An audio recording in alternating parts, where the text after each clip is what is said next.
നമ്മൾ ഇന്ന് സംസാരിക്കാൻ പോകുന്ന വിഷയം എന്ന് പറഞ്ഞു കഴിഞ്ഞാൽ കൃഷിയുമായി ബന്ധപ്പെട്ട് എന്തൊക്കെ സംരംഭങ്ങൾ ആകാം എന്നുള്ളതും, അല്ലെങ്കിൽ കൃഷി സംരംഭകത്വം എങ്ങനെ നമ്മൾക്ക് നേടിയെടുക്കാം എന്നുള്ളതിനെ കുറിച്ചാണ്. വളരെ പ്രധാനപ്പെട്ട ഒരു വിഷയമാണ് ഇത്.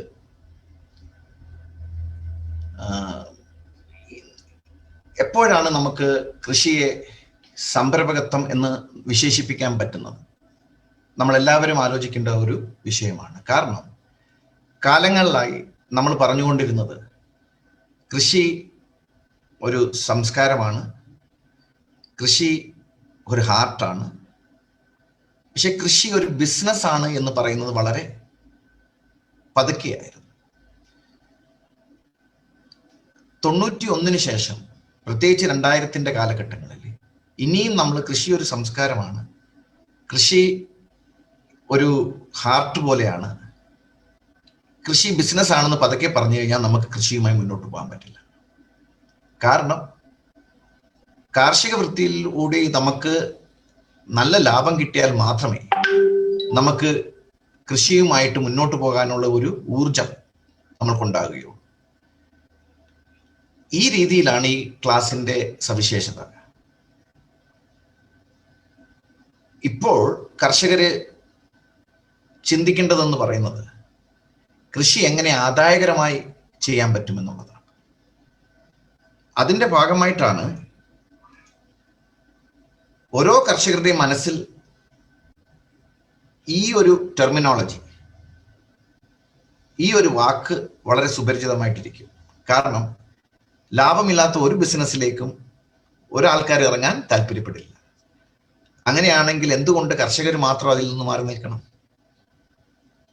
നമുക്ക് എല്ലാവർക്കും അറിയാവുന്ന ഒരു കാര്യമാണ്, നമ്മളൊരു മാർക്കറ്റിൽ പോയാൽ ഏറ്റവും കൂടുതൽ വില കുറച്ച് കിട്ടാൻ ശ്രമിക്കുന്ന, അല്ലെങ്കിൽ നമ്മൾ ബാർഗെയിൻ ചെയ്യുന്നത് കാർഷിക ഉൽപ്പന്നങ്ങൾ വാങ്ങിക്കാൻ പോകുമ്പോഴാണ്.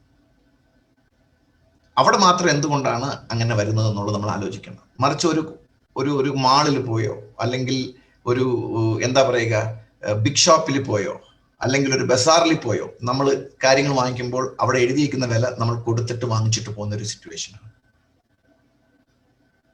കർഷകരുണ്ടാക്കുന്ന ഉൽപ്പന്നത്തിന് കർഷകർക്ക് ലാഭം കിട്ടിയില്ല എങ്കിൽ സ്വാഭാവികമായിട്ടും കൃഷിയോടുള്ള ഇൻട്രസ്റ്റ് കുറയുകയും ഒരു കാരണവശാലും കാർഷിക സംരംഭകത്വം അവർക്ക് നിലനിർത്താൻ പറ്റാത്ത നിലയിലേക്കായും ചെയ്യും.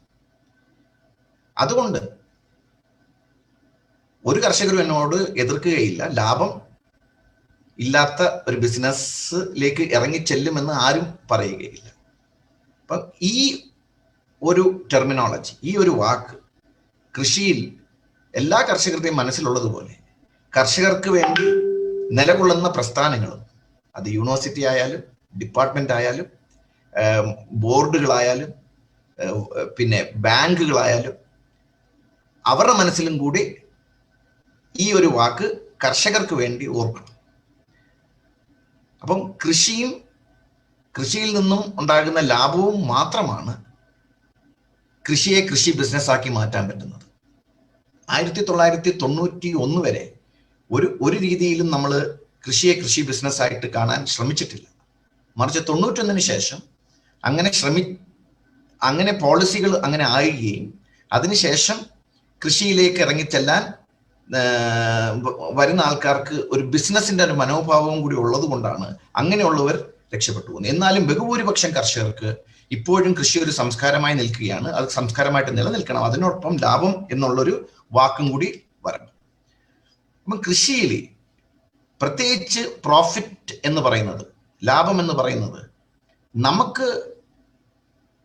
നമ്മൾ ഈ കൃഷി എടുത്ത് അതിൻ്റെ ഉൽപ്പന്നം വിറ്റ് പൈസയാക്കുമ്പോൾ നമ്മൾ എടുക്കുന്ന റിസ്കിനുള്ളൊരു നഷ്ടപരിഹാരം മാത്രമാണ്. അവിടെയാണ് മറ്റുള്ള ബിസിനസ്സുമായിട്ട് നമ്മൾ നോക്കുമ്പോൾ ഇതിനൊരു വ്യത്യാസം. കാരണം ഒരുപാട് വ്യക്തികളുടെ എനർജി എന്താ പറയുക കൂടുതൽ വരുന്ന ഒരു ഇതാണ്, ഫിസിക്കൽ എക്സർഷൻ കൂടുതൽ വരുന്ന ഒരു സംവിധാനമാണ് ഈ കൃഷി എന്നുള്ളത്. അപ്പം ഇവിടെയാണ് കൃഷി ബിസിനസ് ആകുന്നത് എങ്ങനെയാണെന്ന് പറയുന്നത്. കൃഷി ബിസിനസ് ആക്കുമ്പോൾ നമ്മൾ ഒരുപാട് റിസ്ക് നേരിടും. ആ റിസ്ക് നേരിടുമ്പോൾ നമുക്ക് കിട്ടേണ്ട ലാഭമാണ് നമ്മൾ പ്രോഫിറ്റ് എന്ന് പറയുന്നത്. അങ്ങനെ വരുമ്പോൾ അഗ്രി ബിസിനസ് അല്ലെങ്കിൽ കൃഷി ബിസിനസ് എന്ന് പറയുന്നത് മറ്റൊന്നുമല്ല, റിസ്ക് എടുക്കുന്നതിനുള്ള നഷ്ടപരിഹാരം ആണ് കൃഷിയുമായി ബന്ധപ്പെട്ട സംരംഭകത്തിന്റെ പ്രോഫിറ്റബിലിറ്റി എന്ന് പറയുന്നത്. നമ്മളൊരു സംരംഭകത്വം എന്ന രീതിയിൽ ചിന്തിക്കുമ്പോൾ നമ്മളൊരു കാര്യം മനസ്സിലാക്കണം. ഒരു വ്യക്തിയുടെ അല്ലെങ്കിൽ ബന്ധപ്പെട്ട വ്യക്തികളുടെ ഗ്രൂപ്പിന്റെ ലക്ഷ്യപരമായ ഒരു പ്രവർത്തനം അവിടെ ഉണ്ടാകണം. കാരണം നമ്മൾ എല്ലാവരും അവരവരുടെ കൃഷിയിടങ്ങളിൽ ജോലി ചെയ്യുന്നു, കൃഷിയുമായി ബന്ധപ്പെട്ട പ്രവർത്തനങ്ങളിൽ ഏർപ്പെടുന്നു, കിട്ടുന്ന പ്രൊഡക്ട്സ് അല്ലെങ്കിൽ പ്രൊഡ്യൂസ് അത് നമുക്ക് കിട്ടുന്ന മാർക്കറ്റിൽ വിൽക്കുന്നു. അതിൽ നിന്നും കിട്ടുന്ന ലാഭം നമ്മൾ എല്ലാവരും തൃപ്തരാകും. അതാണ് അതിന്റെ ബേസിസ്. പക്ഷെ ഇവിടെ ഒരു കൃഷി ബിസിനസ് ആയിട്ട് നമ്മൾ ചിന്തിക്കുമ്പം അത് ഒരു പർപ്പസ്ഫുൾ മൂവ്മെന്റ് ആയിരിക്കണം, മനഃപൂർവമായ ഒരു ഇടപെടലായിരിക്കണം. മനഃപൂർവമായി എന്തിനാണ് നമ്മൾ ഇടപെടുന്നത് എന്നുള്ളതാണ്. അത് ഒരു വ്യക്തി അല്ലെങ്കിൽ ഒരു കൂട്ടം വ്യക്തികൾ ഒരു പർട്ടിക്കുലർ ഫോക്കസോട് കൂടി ലാഭം കിട്ടുന്നതിന് വേണ്ടി ഏറ്റെടുത്തുകൊണ്ട് ആ സാമ്പത്തിക ചരക്കുകളുടെയും സേവനങ്ങളുടെ ഉൽപാദനവും വിതരണവും വഴി ഈ കൃഷി എന്ന് പറയുന്ന സംരംഭകത്വം നിലനിർത്തുന്ന ആ പ്രക്രിയനെയാണ് നമ്മൾ സാധാരണഗതി സംരംഭകത്വം അല്ലെങ്കിൽ ഓൺട്രപ്രണർഷിപ്പ് എന്ന് നമ്മൾ പറയുന്നത്. ഞാൻ ഒരു ഉദാഹരണം തരാം. ഇതിപ്പം കൃഷിയുമായിട്ട് ഡയറക്റ്റ്ലി ബന്ധപ്പെടാൻ പറ്റുന്നതല്ല. നിങ്ങൾ ഈ പടത്തിൽ കാണുന്നത് 2 ആട്ടിൻകുട്ടികളും ഒരു സൈഡിൽ കാണുന്നത് സ്പൈഡറാണ്, ചെലന്തിയാണ്. ഇപ്പുറത്തൊരു തരത്തിലുള്ള നൂലാണ് കാണുന്നത്. സംരംഭകത്വം എന്ന് പറയുന്നത് ഈ രണ്ട് കാര്യങ്ങളും കൂടെ ചേർന്ന് വരുമ്പോൾ ഉണ്ടാകുന്ന ആ പ്രോഡക്റ്റ്, ആ നൂലാണ്. ഈ സ്പൈഡർ എന്ന് പറയുന്നതിന്റെ നിങ്ങൾക്ക് എല്ലാവർക്കും അറിയാം, സ്പൈഡറിന് ഒരു വെബുണ്ട്, അതായത് ചെലന്തി വല. ആ ചെലന്തി വല ഒരു പ്രോട്ടീനാണ്, ഒരു ഫൈബർ പ്രോട്ടീനാണ്. അതുപോലെ ആടിന്റെ പാലിലും പ്രോട്ടീനും കൂടെ ചേർന്നെടുത്തിട്ടാണ് ഈ നൂലുണ്ടാകുന്നത്. അപ്പം ഈ നൂല് സാധാരണഗതിയിൽ ഭയങ്കരമായ ടെമ്പറേച്ചർ വിത്ത്സ്റ്റാൻഡ് ചെയ്യാൻ കപ്പാസിറ്റി ഉള്ള നൂലാണ്. ഇത് നമ്മൾ സ്പേസ് ടെക്നോളജിയിൽ ഉപയോഗിക്കുന്നത്. അപ്പോൾ ഒരു ക്രിയേറ്റീവ് തിങ്കിങ്, അതായത് മറ്റുള്ളവർ ചിന്തിക്കാത്ത ഒരു തലത്തിൽ ചിന്തിച്ചുകൊണ്ട് സ്പൈഡറിൻ്റെയും ഗോട്ടിൻ്റെയും, അതായത് ചെലന്തിയുടെയും അതേസമയം ആടിൻ്റെയും ഈ 2 പ്രോട്ടീനുകളുടെ സംയോജിപ്പിച്ചിട്ട് കിട്ടിയ ഒരു ഉൽപ്പന്നമായപ്പോൾ ഇതിന് ഭയങ്കര ഡിമാൻഡായി. അപ്പൊ ഇങ്ങനെ ഒരു പ്രക്രിയയാണ്. അല്ലാതെ നമ്മൾ കുറച്ച് കൃഷി ചെയ്യുന്നു, അത് നമ്മൾ അങ്ങ് വിൽക്കുന്നു, അതിൽ നിന്ന് കിട്ടുന്ന ലാഭം കൊണ്ട് കിട്ടുന്നത് കൃഷി ബിസിനസ് ആയിട്ട് പറയാൻ പറ്റുകയില്ല. സ്വാഭാവികമായിട്ടും ക്വാളിറ്റിയോടുകൂടി മൂല്യവർദ്ധിത ഉൽപ്പന്നമാക്കി മാറ്റി കർഷകർക്ക് കൂടുതൽ നേട്ടം കിട്ടത്തക്ക വിധത്തിൽ നമ്മൾ കൃഷിയെ കാണുമ്പോഴാണ് നമുക്ക് കാർഷിക സംരംഭകത്വം എന്ന് പറയാൻ പറ്റുന്നത്. അതിനൊരു ഉദാഹരണമായിട്ടാണ് ഞാനിത് കാണിച്ചത്. അപ്പൊ ഞാൻ ആ നൂലുണ്ടാക്കുന്ന പ്രക്രിയയെ കുറിച്ചാണ് ഞാനിത് പറഞ്ഞത്. അതായത് ഈ ബയോസ്റ്റീൽ എന്നാണ് ആ നൂലിന്റെ പേര്. ആടിന്റെയും സ്പൈഡറിന്റെയും 2 പ്രോട്ടീനുകളോട് ചേർത്ത് സംയോജിപ്പിച്ചിട്ട് ആ പ്രോട്ടീനിൽ നിന്നും ഉരുത്തിരിഞ്ഞെടുക്കുന്ന ആ ഫൈബറിനെയാണ് നമ്മൾ ബയോസ്റ്റീൽ എന്ന് പറയുന്നത്. ഇത് റോക്കറ്റ് സ്പേസ് ടെക്നോളജിയിൽ ഉപയോഗിക്കുന്നതാണ്. ഒരുപാട് ടെമ്പറേച്ചർ വിത്ത്സ്റ്റാൻഡ് ചെയ്യാൻ പറ്റുന്നതാണ്. അപ്പോൾ അതിമനോഹരമായ രീതിയിലാണ് നമ്മൾ ഈ സംരംഭകത്വം നമ്മൾ ഡിഫൈൻ ചെയ്യുന്നത്. അപ്പൊ അതിനുവേണ്ടി ഒരു ഉദാഹരണമായിട്ടാണ് ഞാൻ കാണിക്കുന്നത്. ഇത് അടുത്തതാണ്. ഇതിപ്പം നമ്മൾ ഈ ജപ്പാനിലൊക്കെ പോയി കഴിഞ്ഞു കഴിഞ്ഞാൽ, അല്ലെങ്കിൽ ഇത് ഓസ്ട്രേലിയയിൽ പോയി കഴിഞ്ഞാൽ, ചൈനയിൽ പോയി കഴിഞ്ഞാൽ നമ്മൾ കാണുന്ന ഒരു കാര്യങ്ങളാണ്. ഒരു സൈഡിൽ നോക്കൂ, ഇഞ്ചക്ഷൻ കൊടുക്കുന്നത് വലിയൊരു നീഡിൽ വെച്ചിട്ടാണ്, വളരെ വലിയൊരു നീഡിലാണ്. കുട്ടികൾക്ക് അറിയാം, അമ്മമാർക്ക് സഹിക്കാൻ പറ്റത്തില്ല ഈ ഒരു കാര്യം. അപ്പൊ ഓസ്ട്രേലിയയിൽ ഒരു ടെക്നോളജി ഉണ്ടാക്കിയതാണ്. ഈ വാക്സിൻ ഒരു സ്റ്റിക്കറിനകത്ത് പതിപ്പിച്ച് ഒരുപാട് നാനോ നീഡിൽസ്, അതായത് നമ്മൾ കൊതുകുത്തിയ നമ്മൾ ചെറിയൊരു വേദനയല്ലേ അറിയത്തുള്ളൂ, അപ്പോഴല്ലേ നമ്മൾ എന്താ പറയുക ആ ഇറിറ്റേഷൻ മാറ്റാൻ വേണ്ടി ഒന്ന് ചൊറിയുന്നത്. അപ്പൊ അതുപോലെ ആ കാണുന്ന മെഷീനകത്ത് ആ സ്റ്റിക്കർ വെച്ചിട്ട് ആ കുട്ടിയുടെ കയ്യിലേക്ക് ഒട്ടിച്ചു കൊടുക്കുന്ന ഒരു പ്രക്രിയയാണ്. എന്നിട്ട് അതിനകത്ത് ചില പടങ്ങളൊക്കെ കാണും. അവസാനം ആ കുട്ടി തന്നെ അത് എടുത്ത് കളയും. അത് എടുത്ത് കളയുന്ന സമയത്തേക്ക് എന്ത് പറ്റും? വാക്സിൻ എല്ലാം രണ്ട്, വാക്സിൻ വളരെ എഫക്റ്റീവായിട്ട് യൂസ് ചെയ്യാൻ പറ്റും. ഈ സിറിഞ്ച് കൊണ്ട് കുത്തുന്ന വാക്സിൻ എന്ന് പറയുന്ന ആ മരുന്ന് കാര്യം നമ്മുടെ ശരീരത്തിൽ നിന്ന് അടിഞ്ഞു കൂടുകയും അത് പുറംതള്ളപ്പെടുകയും ചെയ്യുന്നു. ഇതാകുമ്പം അങ്ങനെ ഒരു സംവിധാനമില്ല. അപ്പൊ ഞാൻ പറയുകയാണ്, കൃഷി സംരംഭകത്വമാക്കി മാറ്റണമെങ്കിൽ നമ്മൾ ശാസ്ത്രവുമായിട്ട് ബന്ധിപ്പിക്കണം. ശാസ്ത്രവുമായിട്ട് ബന്ധിപ്പിക്കുന്ന സമയത്ത് കാലികമായ മാറ്റങ്ങൾ കൃഷി സമ്പ്രദായത്തിൽ വരണം. കാലികമായ മാറ്റം കൃഷി സമ്പ്രദായത്തിൽ വരുമ്പോഴാണ് നമ്മൾ പറയുന്നത് പുതിയൊരു പ്രക്രിയ അല്ലെങ്കിൽ പുതിയൊരു പ്രോഡക്റ്റ് അല്ലെങ്കിൽ പുതിയൊരു പ്രോസസ്. ഇതിനെയാണ് നമ്മൾ ഇന്നോവേഷൻ എന്ന് പറയുന്നത്. നെൽകൃഷി ചെയ്ത് നെല്ല് കൊടുക്കുന്നതും നെല്ലിനെ അതിന്റെ മെഡിസിനൽ വാല്യൂവും കൂടെ കൂട്ടിക്കൊടുത്ത് ബയോഫോർട്ടിഫൈ ചെയ്ത് കൊടുക്കുന്നതും രണ്ട് പ്രക്രിയ.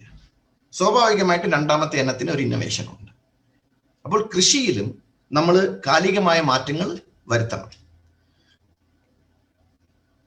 ഇത് ഞാൻ കാണിക്കുന്നത് 1984 തൊട്ട് 91 മുതലാണ് സാധാരണഗതിയിൽ, അതായത് നമ്മൾ ഗാട്ട് എഗ്രിമെന്റുമായിട്ട് മുന്നോട്ട് പോയപ്പോൾ, എഗ്രിമെന്റ് ഓൺ അഗ്രികൾച്ചറുമായിട്ട് മുന്നോട്ട് പോയപ്പോൾ ചെറിയ മാറ്റങ്ങൾ വന്നു തുടങ്ങുകയും നമ്മൾ ഗ്ലോബൽ മാർക്കറ്റുമായിട്ട് കമ്പീറ്റ് ചെയ്യേണ്ട ഒരു സാഹചര്യം വരികയും ചെയ്തു. അന്ന് മുതൽ കൃഷിയിൽ 4 കാര്യങ്ങൾ നമ്മൾ എപ്പോഴും ശ്രദ്ധിക്കണം. അതാണിത്. കാര്യക്ഷമതയിൽ ശ്രദ്ധ കേന്ദ്രീകരിക്കുക, നവീകരണം, മത്സരശേഷി. എന്നാൽ മാത്രമേ കൃഷിയെ കൃഷി ബിസിനസ്സാക്കി നമുക്ക് മാറ്റാൻ പറ്റത്തുള്ളൂ. 2, ഇന്ത്യയിലെ മൊത്ത രീതിയിൽ നോക്കുമ്പോൾ വിദേശ നിക്ഷേപം ആകർഷിക്കുക അത്യാവശ്യമായി വരുന്നു. അതുകൊണ്ടാണ് ഒരുപാട് മാറ്റങ്ങൾ വരുന്നത്. ശരിയാണ്, നമ്മളുടെ കർഷകരെ പ്രൊട്ടക്ട് ചെയ്തുകൊണ്ട് മാത്രമേ പോളിസി ഇങ്ങനെ വരാൻ പാടുള്ളൂ. പക്ഷേ വിദേശ നിക്ഷേപം ആകർഷിക്കുക വളരെ പ്രധാനമായിട്ട് വരും. ഗുണനിലവാരത്തിൽ ശ്രദ്ധ കേന്ദ്രീകരിച്ച് മികച്ച സാങ്കേതിക വിദ്യ ഉപയോഗിക്കുക, അത് വളരെ ഇമ്പോർട്ടൻ്റ് ആണ്. 91 ശേഷം നമ്മൾ എന്തെങ്കിലും ഉൽപ്പാദിപ്പിച്ച് കൊടുത്താൽ പോരാ, അതിന്റെ ഗുണനിലവാരം നമ്മൾ ഉറപ്പിക്കണം. പണ്ട് നമ്മൾ കുരുമുളക് കയറ്റി അയച്ച സമയത്ത് കുരുമുളകിൽ പറ്റിപ്പിടിച്ചിരുന്ന കാരണം പണ്ട് ചാണകമേഴിയ തറയിലാണ് നമ്മൾ ഈ കുരുമുളകൊക്കെ ഇട്ട് ഉണക്കുന്നത് പണ്ട് കാലങ്ങളിൽ. അപ്പൊ ആദ്യമായിട്ട് നമ്മൾ കുരുമുളക് കയറ്റി അയച്ചപ്പോഴത്തേക്കും ഈ ചാണകത്തിന്റെ ട്രേസസ് വരികയും ആ ലോഡ് എക്സ്പോർട്ടിൽ നിന്നും നിരാകരിച്ച് തിരിച്ചു വരികയും ചെയ്തു. കാരണം നമ്മളെ സംബന്ധിച്ചിടത്തോളം ചാണകം ലക്ഷ്മിയാണ്. പക്ഷേ ഇത് കയറ്റുമതി ചെയ്യുമ്പോൾ ആ രാജ്യത്തിന് ഇത് ഏതൊരു വിസർജന വസ്തു പോലെയാണ് അത്. അപ്പോൾ 91 മുതൽ നമ്മൾ എക്സ്പോർട്ട് ഓറിയന്റഡ് ആയിട്ടും കൂടെ നോക്കുന്ന ഒരു സംവിധാനം വരുമ്പോൾ നമ്മൾ ഉൽപ്പാദിപ്പിക്കുന്ന കൃഷി വസ്തുവിന്റെ ഗുണമേന്മ നമ്മൾ ഉറപ്പിക്കണം. ഉപഭോക്തൃ ആവശ്യം നിറവേറ്റുന്നതിൽ ശ്രദ്ധ കേന്ദ്രീകരിക്കുക. നമ്മൾ ഒരു രീതി പോവുകയും കൃഷി ചെയ്യുന്ന ഒരു രീതിയിലും പോവുകയും എന്നാൽ അത് കൺസ്യൂമേഴ്സിന് വേണ്ട എന്നുള്ള രീതി വന്നു കഴിഞ്ഞാൽ എന്ത് പറ്റും? നമ്മളുടെ ഉൽപ്പന്നം വിറ്റുപോകില്ല. അപ്പോൾ നമ്മൾ അതും നോക്കണം. എന്താണ് ആക്ച്വലി ഒരു പ്രദേശത്തിന് ആവശ്യം എന്നുള്ളത്. ആ ആവശ്യമുള്ള ഒരു കാര്യമാണ്. ഇപ്പൊ ഞാനൊരു കാര്യം പറയാം. പലരും ന്യൂക്ലിയർ ഫാമിലിയാണ്. ഒരു വീട്ടിൽ കഷ്ടിച്ച് 4 പേര്, ചിലപ്പോൾ 3.5 എന്നൊക്കെ പറയാൻ നമുക്ക് ഈസിലി പറ്റും. അങ്ങനെയുള്ള ഒരു ഫാമിലിയിൽ നമ്മൾ ജന്മത്തിൽ ചിന്തിക്കാൻ പറ്റുമോ ഒരു പഴയ കാലത്ത് ഒരു വലിയ പടവളം നമുക്ക് കൊടുക്കാൻ പറ്റുമോ? അതുകൊണ്ടാണ് നമ്മൾ മുറിച്ചു കൊടുക്കുന്നത്, മുറിച്ചേ വാങ്ങിക്കത്തുള്ളൂ. അപ്പോൾ കൃഷിയിൽ ഗവേഷണം നടക്കും, ചെറിയ സൈസിലുള്ള പടവലം ഉൽപ്പാദിപ്പിച്ചെടുക്കുക. അതിന് മാർക്കറ്റിംഗ് കിട്ടും. അപ്പോൾ ഈ ചേഞ്ചസ് വളരെ വളരെ വലുതാണ്. കാരണം കൃഷി സംരംഭമായിട്ട് കാണണമെങ്കിൽ ഈ ശക്തികൾ നമുക്ക് ഉണ്ടാകും. മറിച്ച് ചില ന്യൂനതകളുണ്ട്. കാരണം ഈ ലാഭം കിട്ടുമെന്ന് വിചാരിച്ച് നമ്മൾ വലിയ തോതിലാണ് ഇത് ഉൽപ്പാദിപ്പിക്കുന്നതെങ്കിൽ കാർഷിക പ്രൊഡ്യൂസേഴ്സിന് ഒരു പ്രശ്നമുണ്ട്. പെരിഷബിലിറ്റിയുടെ കാരണം കൊണ്ടും മറ്റുള്ള കാരണങ്ങളും കൊണ്ടും ഇതിന്റെ ലാഭം വല്ലാതെ കുറഞ്ഞു പോകാൻ ചാൻസ് ഉണ്ട്. കാരണം വിലയിടിയും. അത് കർഷകരെ രക്ഷപ്പെടുത്താൻ വേണ്ടി സ്വാഭാവികമായിട്ടും ഗവൺമെന്റ് തരത്തിലുള്ള ഇന്റർവെൻഷൻസ് വേണം. മറ്റുള്ള ബിസിനസ് പോലല്ല. കർഷകർക്ക് ഒരു സീസൺ കഴിയുമ്പോഴാണ് കുറച്ച് ലാഭം കിട്ടുന്നത്. ഇപ്പൊ നെല്ലാണെങ്കിൽ പോലും 90 തൊട്ട് 105 ദിവസം കഴിയുമ്പോഴാണ് കിട്ടുന്നത്. ആ സമയത്ത് ഈ വില ഇടിയാതിരിക്കാനുള്ള പോളിസി സപ്പോർട്ടും സ്വാഭാവികമായിട്ടും വേണം. 2, സ്വകാര്യ മൂലധന തീവ്രമായ ഒരു രീതിയിലേക്കാണ് കാര്യങ്ങൾ പോകുന്നത്. പ്രത്യേകിച്ച് പുതിയ ആക്ട് ഒക്കെ വന്ന സ്ഥിതിക്ക് സ്വകാര്യവൽക്കരണം ഒരു റിയാലിറ്റിയാണ്. നമുക്കിനി അതിൽ നിന്ന് മാറി നിൽക്കാൻ പറ്റത്തില്ല. അപ്പൊ നമുക്ക് അവർ കൂടെ നിന്ന് മത്സരിക്കേണ്ട ഒരു സാഹചര്യം വരും. പണ്ട് കമ്പ്യൂട്ടർ വരുമ്പോഴും എതിർപ്പുണ്ടായിരുന്നു. പക്ഷെ ഇപ്പോൾ ആ കമ്പ്യൂട്ടർ വെച്ചിട്ട് നമ്മളിപ്പം ലോകത്ത് മാതൃകാപരമായ രീതിയിലാണ് കമ്പ്യൂട്ടറിന്റെ ബിസിനസ് ഇവിടെ നടക്കുന്നത്. ഏറ്റവും കൂടുതൽ സോഫ്റ്റ്വെയർ ഡെവലപ്പേഴ്സിനെ ഉത്പാദിപ്പിക്കുന്ന ഒരു രാജ്യമായി മാറി ഇന്ത്യ. അപ്പോൾ ഈ മത്സരം വരും, സ്വകാര്യവൽക്കരണം വരും. പക്ഷെ നമ്മുടെ കർഷകരെ അത് കവർന്നെടുക്കുന്ന രീതിയിലേക്ക് മാറാതെ നമ്മളുടെ പോളിസി സിസ്റ്റംസ് ഉണ്ടാകണം. എന്നാലും അതിൽ നിന്ന് നമുക്ക് മാറി നിൽക്കാൻ പറ്റത്തില്ല എന്നുള്ളതാണ്. ഗ്രാമപ്രദേശങ്ങളുമായും ചെറുകിട കർഷകരുമായും ദുർബല മൂല്യ ശൃംഖല ബന്ധം അത് വളരെ പ്രധാനപ്പെട്ടതാണ്. ഏതൊരു പ്രോഡക്റ്റ് ഡൈവേഴ്സിഫിക്കേഷനുമായി ബന്ധപ്പെട്ട്, അതായത് പ്രോഡക്റ്റിനെ വൈവിധ്യവൽക്കരിക്കുന്നതുമായി ബന്ധപ്പെട്ട് നമ്മൾ നോക്കിക്കഴിഞ്ഞാൽ പല കാര്യങ്ങളും സിറ്റി അല്ലെങ്കിൽ അർബൻ ഏരിയകളിലാണ്. ഗ്രാമപ്രദേശങ്ങൾ, ഇപ്പം കേരളത്തിൽ ഗ്രാമപ്രദേശം എന്നൊക്കെ പറയുമ്പോൾ നമുക്കങ്ങ് പൊതു ധാരണ എടുക്കാൻ പറ്റത്തില്ല. കാരണം കേരളത്തിലെ ഗ്രാമങ്ങളൊക്കെ വളരെ ഡെവലപ്ഡ് ആണ് മറ്റുള്ള രാജ്യങ്ങളുമായി നോക്കുമ്പോൾ, മറ്റുള്ള സ്റ്റേറ്റ്സുമായിട്ട് നോക്കുമ്പോൾ. എന്നിരുന്നാലും കൃഷി ചെയ്യുന്ന കർഷകർ ഒരുപാട് ഏരിയയിൽ പാട്ടത്തിനും സ്വന്തം ഭൂമിയിലും കൃഷി ചെയ്യുന്ന സമയത്ത് നമുക്കുള്ള ഒരു ദുർബല മൂല്യ ശൃംഖലയാണ്. അതായത് മൂല്യം വർദ്ധിപ്പിക്കുവാനുള്ള ഫെസിലിറ്റീസ് വളരെ കുറവാണ്. ഞാനൊരു ചെറിയ ഉദാഹരണം പറയാം. എനിക്ക് അത് പറയുന്നത് ശരിയാണോ അല്ലയോ എന്നുള്ളതല്ല. നമ്മളൊന്ന് ആലോചിച്ച് നോക്കൂ. ഏറ്റവും നല്ല കശുവണ്ടി കിട്ടുന്നത്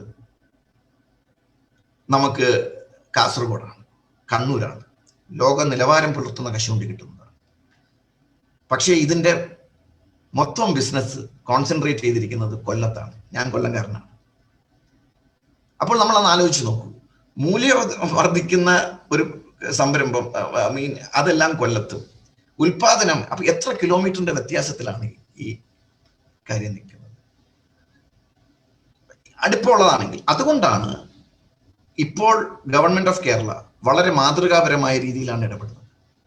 കർഷകരുടെ കൂട്ടായ്മ വളർത്തിക്കൊണ്ട് കർഷകർക്ക് ആവശ്യമായ സംവിധാനങ്ങൾ കൃഷി ഡിപ്പാർട്ട്മെന്റ് വഴി ചെയ്യുന്ന പ്രദേശത്ത് ഡെവലപ്പ് ചെയ്തെടുക്കുക എന്നുള്ള മാതൃകാപരമായ രീതിയിൽ കേരള സർക്കാർ, പ്രത്യേകിച്ച് ഡിപ്പാർട്ട്മെന്റ് ഓഫ് അഗ്രികൾച്ചർ ചെയ്യുന്നുണ്ട്.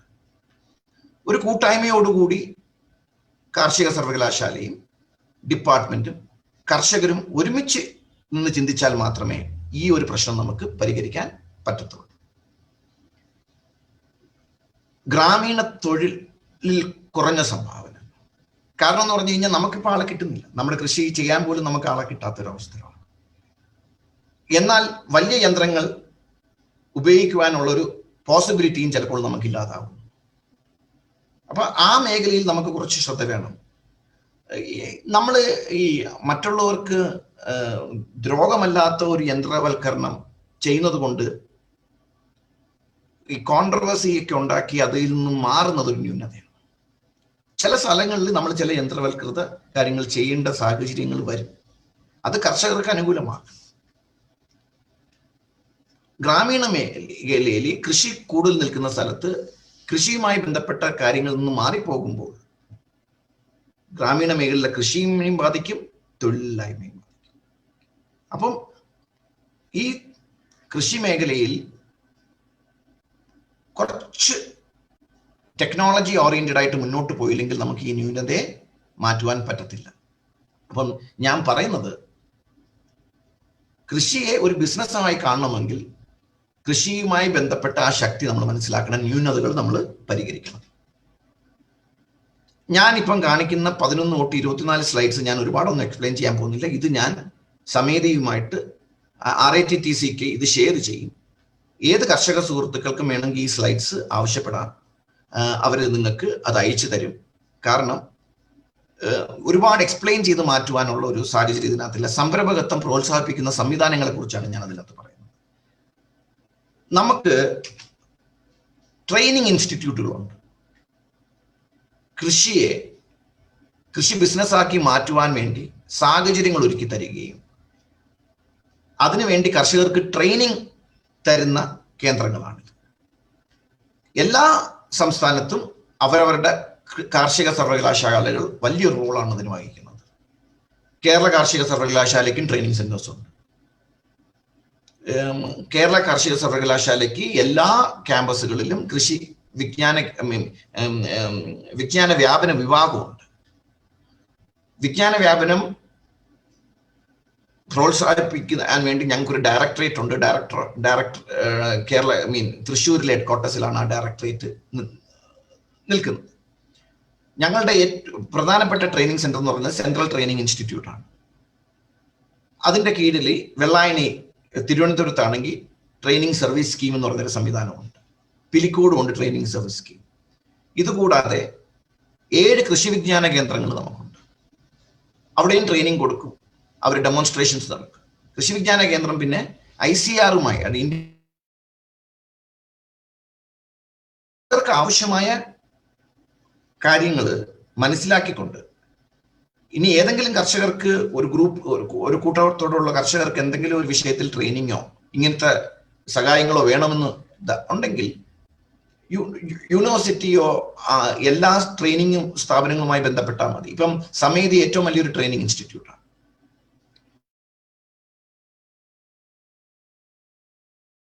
കർഷകർക്കും RITTC ആണ് കർഷകരുമായിട്ട് കൂടുതൽ യോജിച്ച് നിൽക്കുന്ന ട്രെയിനിങ് സെന്റേഴ്സ്. വളരെ നൂതനമായ ആശയങ്ങളിൽ ട്രെയിനിങ് കൊടുക്കുന്ന ഒരു സെന്ററാണ് ഈ RITTC എല്ലാ ജില്ലകളിലും. അതുപോലെ തന്നെ പിന്നെ നിങ്ങൾക്ക് എല്ലാവർക്കും അറിയാം, ആത്മയും ഒരുപാട് ഇടപെടലുകൾ കൃഷിയെ രക്ഷപ്പെടുത്തുവാൻ വേണ്ടി ചെയ്യുന്നുണ്ട്. പിന്നെ നമ്മുടെ നാഷണൽ ഇൻസ്റ്റിറ്റ്യൂട്ട്സ്, അതായത് നമുക്ക് CPCRI, CTCRI പോലുള്ള സ്ഥാപനങ്ങൾ, സെൻട്രൽ ഗവൺമെന്റ് സ്ഥാപനങ്ങൾ ഇവിടെ ഉണ്ട്. പിന്നെ സംരംഭകത്വ ഡെവലപ്മെന്റ് സെല്ലുണ്ട്. പിന്നെ നാഷണൽ ഇൻസ്റ്റിറ്റ്യൂട്ട് ഉണ്ട്, നീസ്ബഡ്. അപ്പൊ ഞാൻ പറയുന്നത് ഇത് എനിക്ക് ഇങ്ങനെ വായിച്ചുകൊണ്ടിരിക്കാനേ പറ്റത്തുള്ളൂ. നിങ്ങൾ അറിയണം, നിങ്ങൾക്ക് നിങ്ങളുടെ കൃഷിയെ ഒരു ബിസിനസ് ആക്കി മാറ്റണം, നിങ്ങൾക്ക് ഏതെങ്കിലും വിഷയങ്ങളിൽ കൂടുതൽ അറിവ് കിട്ടണമെങ്കിൽ ഇങ്ങനെയുള്ള സ്ഥാപനങ്ങളുമായി ബന്ധപ്പെട്ട് നിങ്ങളുടെ ആവശ്യങ്ങൾ പറഞ്ഞു കഴിഞ്ഞാൽ അതിനുള്ള മാർഗനിർദ്ദേശങ്ങൾ ഇവർ ഒരു വിഷമവുമില്ലാതെ നിങ്ങൾക്ക് പറഞ്ഞു തരുന്നതായിരിക്കും. അപ്പം ഇത് ഓരോ സ്ഥാപനങ്ങളെ കുറിച്ചുള്ള ഡീറ്റെയിൽസ് ആണ് ഞാൻ ഇട്ടിരിക്കുന്നത്. ഇനി രണ്ടാമത്തത്, ഇത് ഏറ്റവും ഇമ്പോർട്ടൻ്റ് ആണ്. കൃഷി ചെയ്യാൻ കർഷകർ എങ്ങനെയെങ്കിലും സാമ്പത്തികം സ്വരൂപിച്ച് അവർ ആകുന്ന രീതിയിൽ ചെയ്യും. പക്ഷെ നമുക്ക് എത്ര നാള് അങ്ങനെ കുറഞ്ഞ വിലയ്ക്ക് നമ്മുടെ പ്രൊഡ്യൂസ് വിറ്റ് മുന്നോട്ട് കൊണ്ടുപോകാൻ പറ്റും? അപ്പം കൃഷി ബിസിനസ് ആക്കി മാറ്റുന്ന ആ പ്രക്രിയ തന്നെയാണ് ഞാൻ പറഞ്ഞത് സംരംഭകത്വം. അതിനെ സഹായിക്കുന്നത് ഫൈനാൻഷ്യൽ ഇൻസ്റ്റിറ്റ്യൂഷൻസ് ആണ്. ഈ ബാങ്കുകളെല്ലാം കേന്ദ്ര ഗവൺമെന്റിന്റെയും സ്റ്റേറ്റ് ഗവൺമെന്റിന്റെയും ഒരുപാട് സ്കീമുകൾ ഉണ്ട്. ഇപ്പം ഞാൻ മനസ്സിലാക്കുന്നു, ഒരു 2 ആഴ്ച മുമ്പ് വയനാട് തന്നെ ഇവിടുത്തെ അസിസ്റ്റന്റ് ഡയറക്ടർ ഓഫ് അഗ്രികൾച്ചർ ഒരു മമ്മൂട്ടി സാർ ഒരു ട്രെയിനിങ് കൊടുത്തു. വയനാട് ജില്ലയിൽ കർഷകർക്ക് എന്തൊക്കെ സ്കീമുകളാണ് ഉള്ളത്. വളരെ മനോഹരമായ ട്രെയിനിങ് ആണ്. അപ്പം നമുക്ക് കമേഴ്ഷ്യൽ ബാങ്ക്സ് ഉണ്ട്, നബാർഡ് ഉണ്ട്, ഇൻഡസ്ട്രിയൽ ഡെവലപ്മെന്റ് ബാങ്ക്സ് ഉണ്ട്, ഇൻഡസ്ട്രിയൽ ഫിനാൻസ് കോർപ്പറേഷൻ ഉണ്ട്, industrial credit and investment corporation ഉണ്ട്. ഇതെല്ലാം മാതൃകാപരമായി കർഷകരെ സഹായിക്കാൻ വേണ്ടിയും കർഷക കൂട്ടായ്മയെ സഹായിക്കാൻ വേണ്ടിയുള്ള ഫൈനാൻഷ്യൽ സ്ഥാപനങ്ങളാണ്. അപ്പം നിങ്ങൾക്ക് ഇതൊക്കെ ഒന്ന് നോട്ട് ചെയ്ത് വെച്ച് കഴിഞ്ഞാൽ നിങ്ങൾക്ക് അടുത്തുള്ള സ്ഥാപനങ്ങളുമായി ഒന്ന് ബന്ധപ്പെട്ടിട്ട് ഇതിന്റെ കുറച്ചും കൂടെ ഡീറ്റെയിൽസ് മനസ്സിലാക്കിയിട്ട് നിങ്ങൾക്ക് വേണമെങ്കിൽ ഇവരടുത്ത് ഡയറക്റ്റ് ബന്ധപ്പെടാവുന്നതേ ഉള്ളൂ. നബാർഡ് ഇപ്പം ഞാൻ മനസ്സിലാക്കുന്നത് 10,000 FPOs രാജ്യത്തുണ്ടാക്കണം. അത് കേന്ദ്ര ഗവൺമെന്റ് നിർദ്ദേശമാണ്. അതിൽ ഏകദേശം 600ഓളം FPOs കേരളത്തിൽ വരുന്നുണ്ട്. എല്ലാ ജില്ലകളിലും ഒരു പർട്ടിക്കുലർ കമോഡിറ്റിയെ ബേസ് ചെയ്തിട്ട് FPOs രൂപീകരിക്കാവുന്നതേ ഉള്ളൂ. നബാർഡ് സഹായിക്കും, നബാർഡിന്റെ ഫൈനാൻസിൽ സഹായിക്കും. വളരെ FPO എന്ന് പറയുന്ന സംവിധാനം എന്ന് പറഞ്ഞു കഴിഞ്ഞാൽ ഒരു കർഷകരുടെ കൂട്ടായ്മയാണ്. കർഷകരിൽ നിന്നും ഉൽപ്പന്നങ്ങൾ എടുത്ത് അത് വൈവിധ്യവൽക്കരണം നടത്തി അത് ജനങ്ങളിലേക്കും മറ്റുള്ള സ്ഥലങ്ങളിലേക്ക് എത്തിക്കുന്ന ഒരു പ്രക്രിയയാണ്. ഇപ്പൊ ഞങ്ങളുടെ വയനാട് ജില്ലയിൽ ഞാൻ മനസ്സിലാക്കുന്ന വേഫാം അതൊരു FPO ആണ്. അത് ഇവിടുത്തെ സ്പൈസസും അതും എല്ലാം ഇങ്ങനെ ഫോർട്ടിഫൈ ചെയ്ത് ഫ്രൂട്ട്സ് ആൻഡ് വെജിറ്റബിൾ, ഫ്രൂട്ട്സിൽ പ്രത്യേകിച്ച് പാഷൻ ഫ്രൂട്ട്, അതുമായി ബന്ധപ്പെട്ട വൈവിധ്യവൽക്കരണം നടത്തി. നബാർഡ് സപ്പോർട്ട് ചെയ്യും ഈ FPOസിനെ ഫണ്ടിങ് വഴി, സബ്സിഡിയും വഴി. അതുകൊണ്ട് ഞാൻ പറയുന്നത് ഇതൊക്കെയാണ് ഒരു കൃഷി സംരംഭകത്വമാക്കി മാറ്റുമ്പോൾ നമ്മളെ സഹായിക്കാൻ പറ്റുന്ന സ്ഥാപനങ്ങളെ കുറിച്ചാണ് ഞാൻ ഈ പറയുന്നത്. പിന്നെ നമുക്ക് എല്ലാവർക്കും അറിയാവുന്ന പോലെ state industrial development corporation, small industries development, Exim bank, yes bank ഒക്കെ അഗ്രി ബിസിനസിന് നമ്മൾ നല്ലൊരു പ്രപ്പോസൽ കൊടുക്കുക. അപ്പൊ ഈ അഗ്രി ബിസിനസിന് പ്രപ്പോസൽ കൊടുക്കുന്ന ഒരു സംവിധാനം ഉണ്ട്. അത് ഞാൻ നിങ്ങൾക്ക് പിന്നീട് പറഞ്ഞുതരാം. അത് കേരള കാർഷിക സർവകലാശാല വളരെ മനോഹരമായി നടപ്പിലാക്കിക്കൊണ്ടിരിക്കുന്ന പദ്ധതിയാണ്. ഞങ്ങൾക്ക് ആളുകളെ കിട്ടാറില്ല അതിന്. അത് ഞാൻ ഇത്തിരി കഴിഞ്ഞിട്ട് പറഞ്ഞുതരാം. പിന്നെ ഞാൻ നേരത്തെ പറഞ്ഞതിന്റെ ആഫ്റ്റർ എഫക്റ്റ് ആണ്. ഇപ്പം കൃഷി ശാസ്ത്രവുമായി ബന്ധപ്പെട്ട് പഠിക്കുന്ന വിദ്യാർത്ഥികൾക്ക് ഗവൺമെന്റ് ഓഫ് ഇന്ത്യയുടെ ഒരു സ്കീമുണ്ട്, agri clinic and agri business scheme. അതാണ് ഞാൻ നേരത്തെ പറഞ്ഞത്. ഒരു ചെറിയ ഉദാഹരണം പറയാം. ഇത് മാനേജ് എന്ന് പറയുന്നതും കേരള കാർഷിക സർവകലാശാലയും നബാർഡും കൂടെ ചേർന്ന് ഇംപ്ലിമെന്റ് ചെയ്യുന്ന ഒരു പ്രോഗ്രാമാണ്. എനിക്ക് പലപ്പോഴും തോന്നിയിട്ടുള്ളത് ഇതിനെക്കുറിച്ച് ഒരു നല്ല അറിവ് ഇതുവരെയും ജനങ്ങളിലേക്ക് എത്തിയിട്ടില്ല. പ്രത്യേകിച്ച് കർഷക സുഹൃത്തുക്കൾ, ഒരുപാട് കർഷക സുഹൃത്തുക്കളുടെ മക്കൾ ഇപ്പോൾ കൃഷിശാസ്ത്രം പഠിക്കുന്നുണ്ട്. സ്ഥലവും സൗകര്യമുള്ളവർക്ക് ചെയ്യാൻ പറ്റുന്ന ഏറ്റവും നല്ല കാര്യമാണിത്. ഈ agri clinic and agri business centre scheme എന്ന് പറയുന്നത് ഒരു 2 മാസത്തെ ട്രെയിനിങ് പ്രോഗ്രാമാണ്. കൃഷിശാസ്ത്രം പഠിച്ച വിദ്യാർത്ഥികളോ, vocational higher secondary education agriculture കഴിഞ്ഞ വിദ്യാർത്ഥികളോ, അഗ്രികൾച്ചറുമായി ബന്ധപ്പെട്ട ഏതെങ്കിലും 1 വർഷമോ 2 വർഷമോ കഴിയുന്ന ബിരുദ ലെവലിലുള്ള കോഴ്സുകൾ, 2 വർഷത്തെ ഡിപ്ലോമ പ്രോഗ്രാം കഴിയുന്ന ആൾക്കാർക്കോ, ഇനി റിട്ടയർഡായ കൃഷിശാസ്ത്രവുമായി ബന്ധപ്പെട്ട് നിന്ന് റിട്ടയർഡായ ആൾക്കാർക്കോ 2 മാസത്തെ ട്രെയിനിങ് ഈ സ്കീം പ്രകാരം കൊടുക്കും. ഈ സ്കീം ചെയ്യുന്നത് ട്രെയിനിങ് സർവീസ് സ്കീം വെള്ളായണിയാണ്. സെൻട്രൽ ട്രെയിനിങ് ഇൻസ്റ്റിറ്റ്യൂട്ട് തൃശ്ശൂരിന്റെ കീഴിലുള്ള ഒരു സ്ഥാപനമാണ്. ഗവൺമെന്റ് ഓഫ് ഇന്ത്യ ആണ്. 5 പൈസ നിങ്ങൾക്ക് ഈ ട്രെയിനിങ് ഫീ ആയിട്ട് കൊടുക്കണ്ട.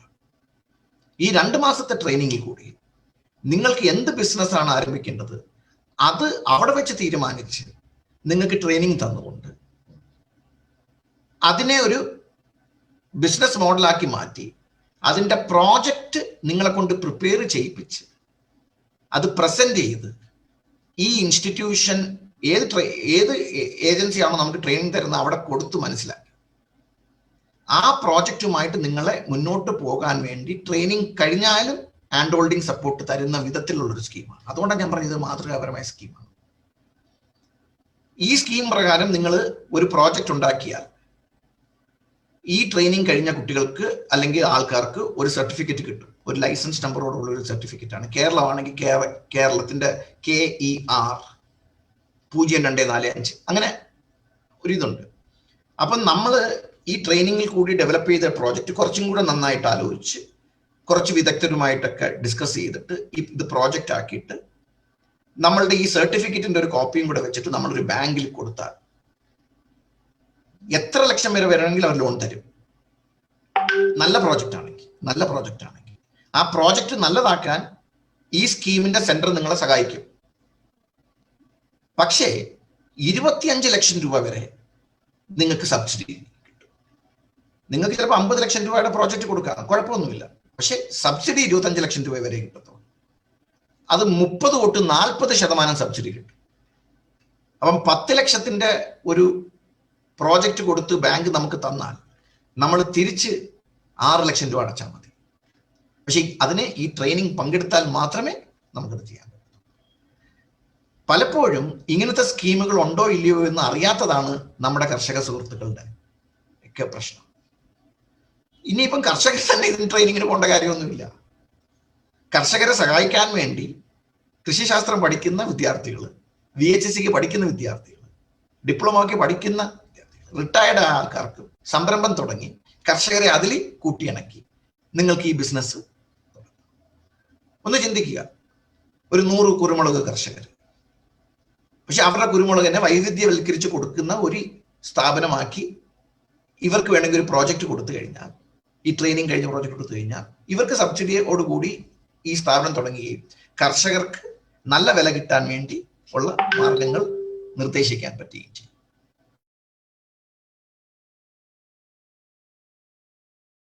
നമ്മൾ അത് കുറച്ചും കൂടെ അറിയണം. കുറഞ്ഞ സമയത്തിൽ എനിക്ക് ഇതെല്ലാം കൂടെ പറഞ്ഞു തരാൻ പറ്റാത്തൊരു സാഹചര്യമുണ്ട്. ഇത് ഗവൺമെന്റ് ഓഫ് ഇന്ത്യയുടെ ഒരു പുതിയ സ്കീമാണ്. യുവാക്കളെ കൃഷിയിലേക്ക് ആകർഷിക്കാൻ വേണ്ടി പ്രോജക്റ്റാണ്. എല്ലാ സെലക്ടഡ് ഡിസ്ട്രിക്ട്സിലും ഇതുണ്ട്. അപ്പം ഈ പ്രോജക്റ്റ് യുവാക്കൾക്ക് കൃഷിയിൽ ഇറങ്ങി വന്ന് വൈവിധ്യവൽക്കരണം നടത്തി കൃഷിയെ കൃഷി ബിസിനസ് ആക്കി മാറ്റുവാൻ വേണ്ടി സഹായകരമായ പ്രോജക്റ്റുകളും ഫൈനാൻഷ്യൽ സപ്പോർട്ടും കൊടുക്കുന്ന സ്കീമാണ് ആര്യ.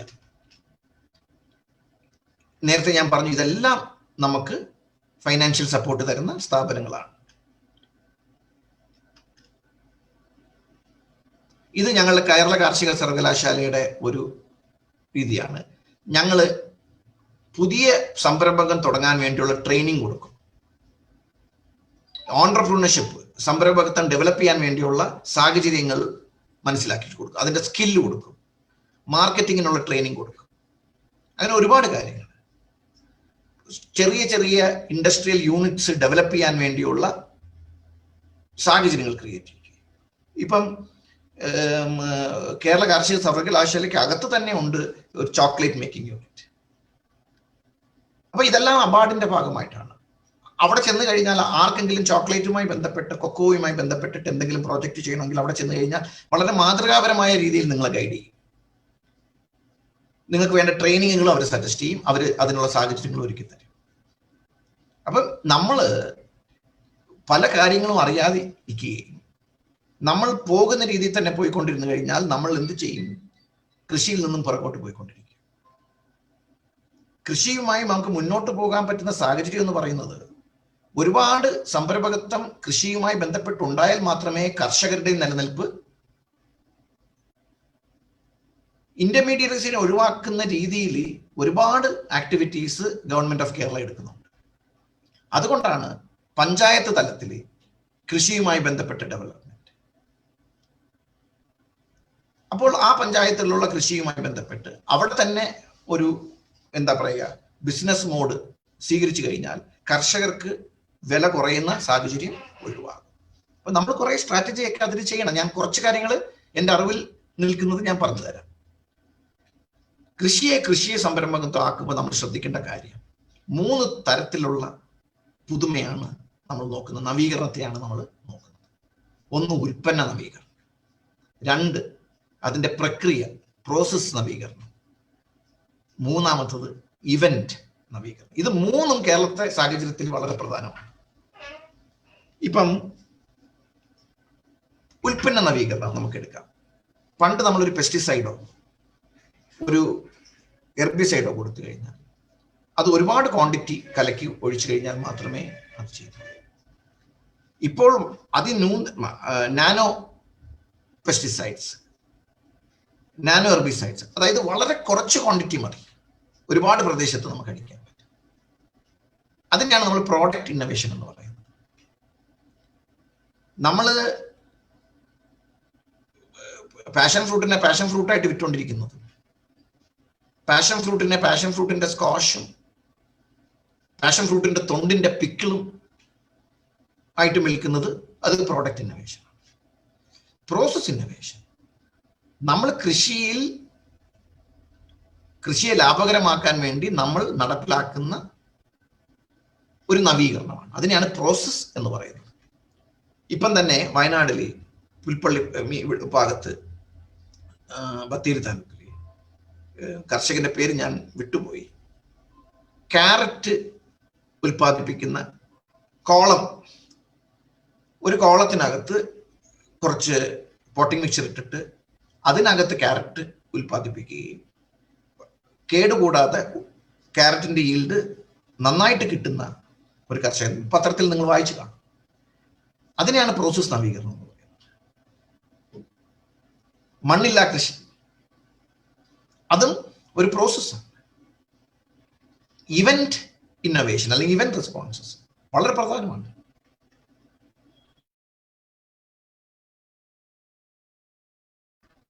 ഇപ്പൊ എന്താ കോവിഡ് എന്ന മഹാമാരി. അപ്പൊ ഈ സാഹചര്യത്തിൽ നമ്മൾ എങ്ങനെ നമ്മളെ നവീകരിക്കുമെന്നുള്ളതാണ്. ഈ 2 പ്രളയം കൊണ്ട് പല പ്രദേശത്തിലും, പ്രത്യേകിച്ച് വളരെ വലിയ ഏരിയയിൽ കൃഷി ചെയ്യുന്ന, പ്രത്യേകിച്ച് പാടശേഖരങ്ങൾ പോലെയുള്ള സ്ഥലങ്ങളിൽ മേൽമണ്ണ് പോയി, സൂക്ഷ്മമൂലകളുടെ അഭാവം വളരെ വലുതായിട്ടാണ്. പ്ലാനിംഗ് ബോർഡിന്റെ റിപ്പോർട്ടൊക്കെ അത് പറയുന്നുണ്ട്. അവിടെ കേരള കാർഷിക സർവകലാശാല ചെയ്ത ഒരു കാര്യമാണ് പ്രോഡക്റ്റ് ഇന്നോവേഷൻ. അതായത് ചില ക്രോപ്പുകൾക്ക്, ഇനിയും ഗവേഷണം നടന്നുകൊണ്ടിരിക്കുകയാണ്, ചില ക്രോപ്പുകൾക്ക് മൈക്രോ ന്യൂട്രിയന്റിന്റെ മിക്സ് ഉണ്ടാക്കി. അതാണ് സമ്പൂർണ്ണ എന്ന് പറയുന്നത്. സമ്പൂർണ്ണ റൈസ്, സമ്പൂർണ്ണ ബനാന, അങ്ങനെ ഉണ്ടാക്കിയിട്ടുണ്ട്. അത് വളരെ കുറഞ്ഞ ക്വാണ്ടിറ്റിയിൽ, വളരെ വളരെ കുറഞ്ഞ ക്വാണ്ടിറ്റിയിൽ, വളരെ ഏറെ ഏരിയയിൽ നമുക്ക് അതടിക്കാൻ പറ്റും. അപ്പൊ അവിടെ പ്രോഡക്റ്റ് ഇന്നോവേഷൻ ഉണ്ട്, പ്രോസസ് ഇന്നോവേഷൻ ഉണ്ട്, ഇവന്റ് റെസ്പോൺസും ഉണ്ട്. കാരണം ഇങ്ങനെ ഒരു സംഭവം വരുമ്പോഴത്തേക്കും സ്വാഭാവികമായിട്ടും സടകുടിഞ്ഞ് എഴുന്നേറ്റ്, ഈ 2 പ്രളയത്തിന്റെ ഇടയ്ക്കാണ് ഇങ്ങനത്തെ ഒരു കാര്യം നടപ്പിലാക്കിയത്. വലിയ കാര്യമാണ്. അതുപോലെ അത് കേരള കാർഷിക സർവകലാശാല മാത്രമല്ല, കർഷകർ തന്നെ നല്ല ഫാമേഴ്സായി മാറും.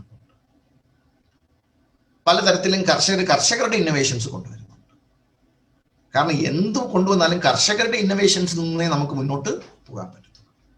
അപ്പൊ ഈ സാഹചര്യത്തിലാണ് ഞാൻ പറയുന്നത്, കൃഷി സംരംഭകത്വമാക്കി മാറ്റണമെങ്കിൽ ഉൽപ്പന്ന നവീകരണം സംഭവിക്കണം, പ്രക്രിയ നവീകരണം സംഭവിക്കണം, ഇവന്റിന്റെ പ്രതികരണം ഉണ്ടാവണം.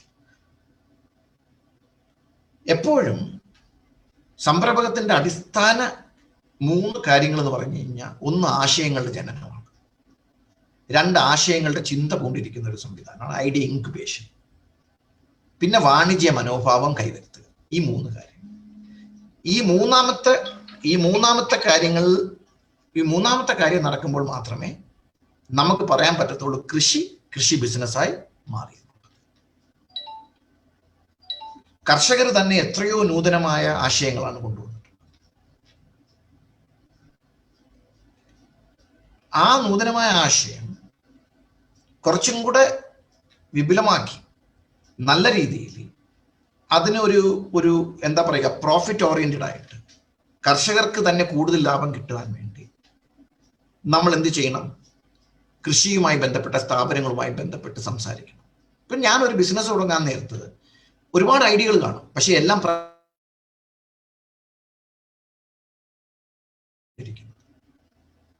അതിന് നമ്മൾ എന്ത് ചെയ്യണം? കൃഷിയുമായി ബന്ധപ്പെട്ട് പ്രൊഫഷണൽസിനെ പരിചയം, പിന്നെ കഴിവ് തെളിയിച്ച പ്രോഗ്രസീവ് ഫാമേഴ്സിനെ കാണുക. അവർ നിങ്ങളുടെ ആശയങ്ങളിലേക്ക് കുറച്ചും കൂടെ ഐഡിയാസ് നിങ്ങൾക്ക് തരികയും, ആ ഐഡിയാസ് മുന്നോട്ട് കൊണ്ടുപോകുമ്പോൾ നിങ്ങൾ ആലോചിക്കണം, ഇതിനുള്ള സംവിധാനങ്ങൾ ഇവിടെ ഉണ്ടോ? ട്രെയിനിങ് തരാനുള്ള സ്ഥാപനങ്ങളുണ്ടോ? ഇതിന്റെ റോ മെറ്റീരിയൽസ് നമുക്ക് കിട്ടുമോ? ഞാൻ ഈ പ്രസ്ഥാനം തുടങ്ങിക്കഴിഞ്ഞാൽ എനിക്ക് ഇതിന്റെ ഫണ്ടിങ് കിട്ടുമോ?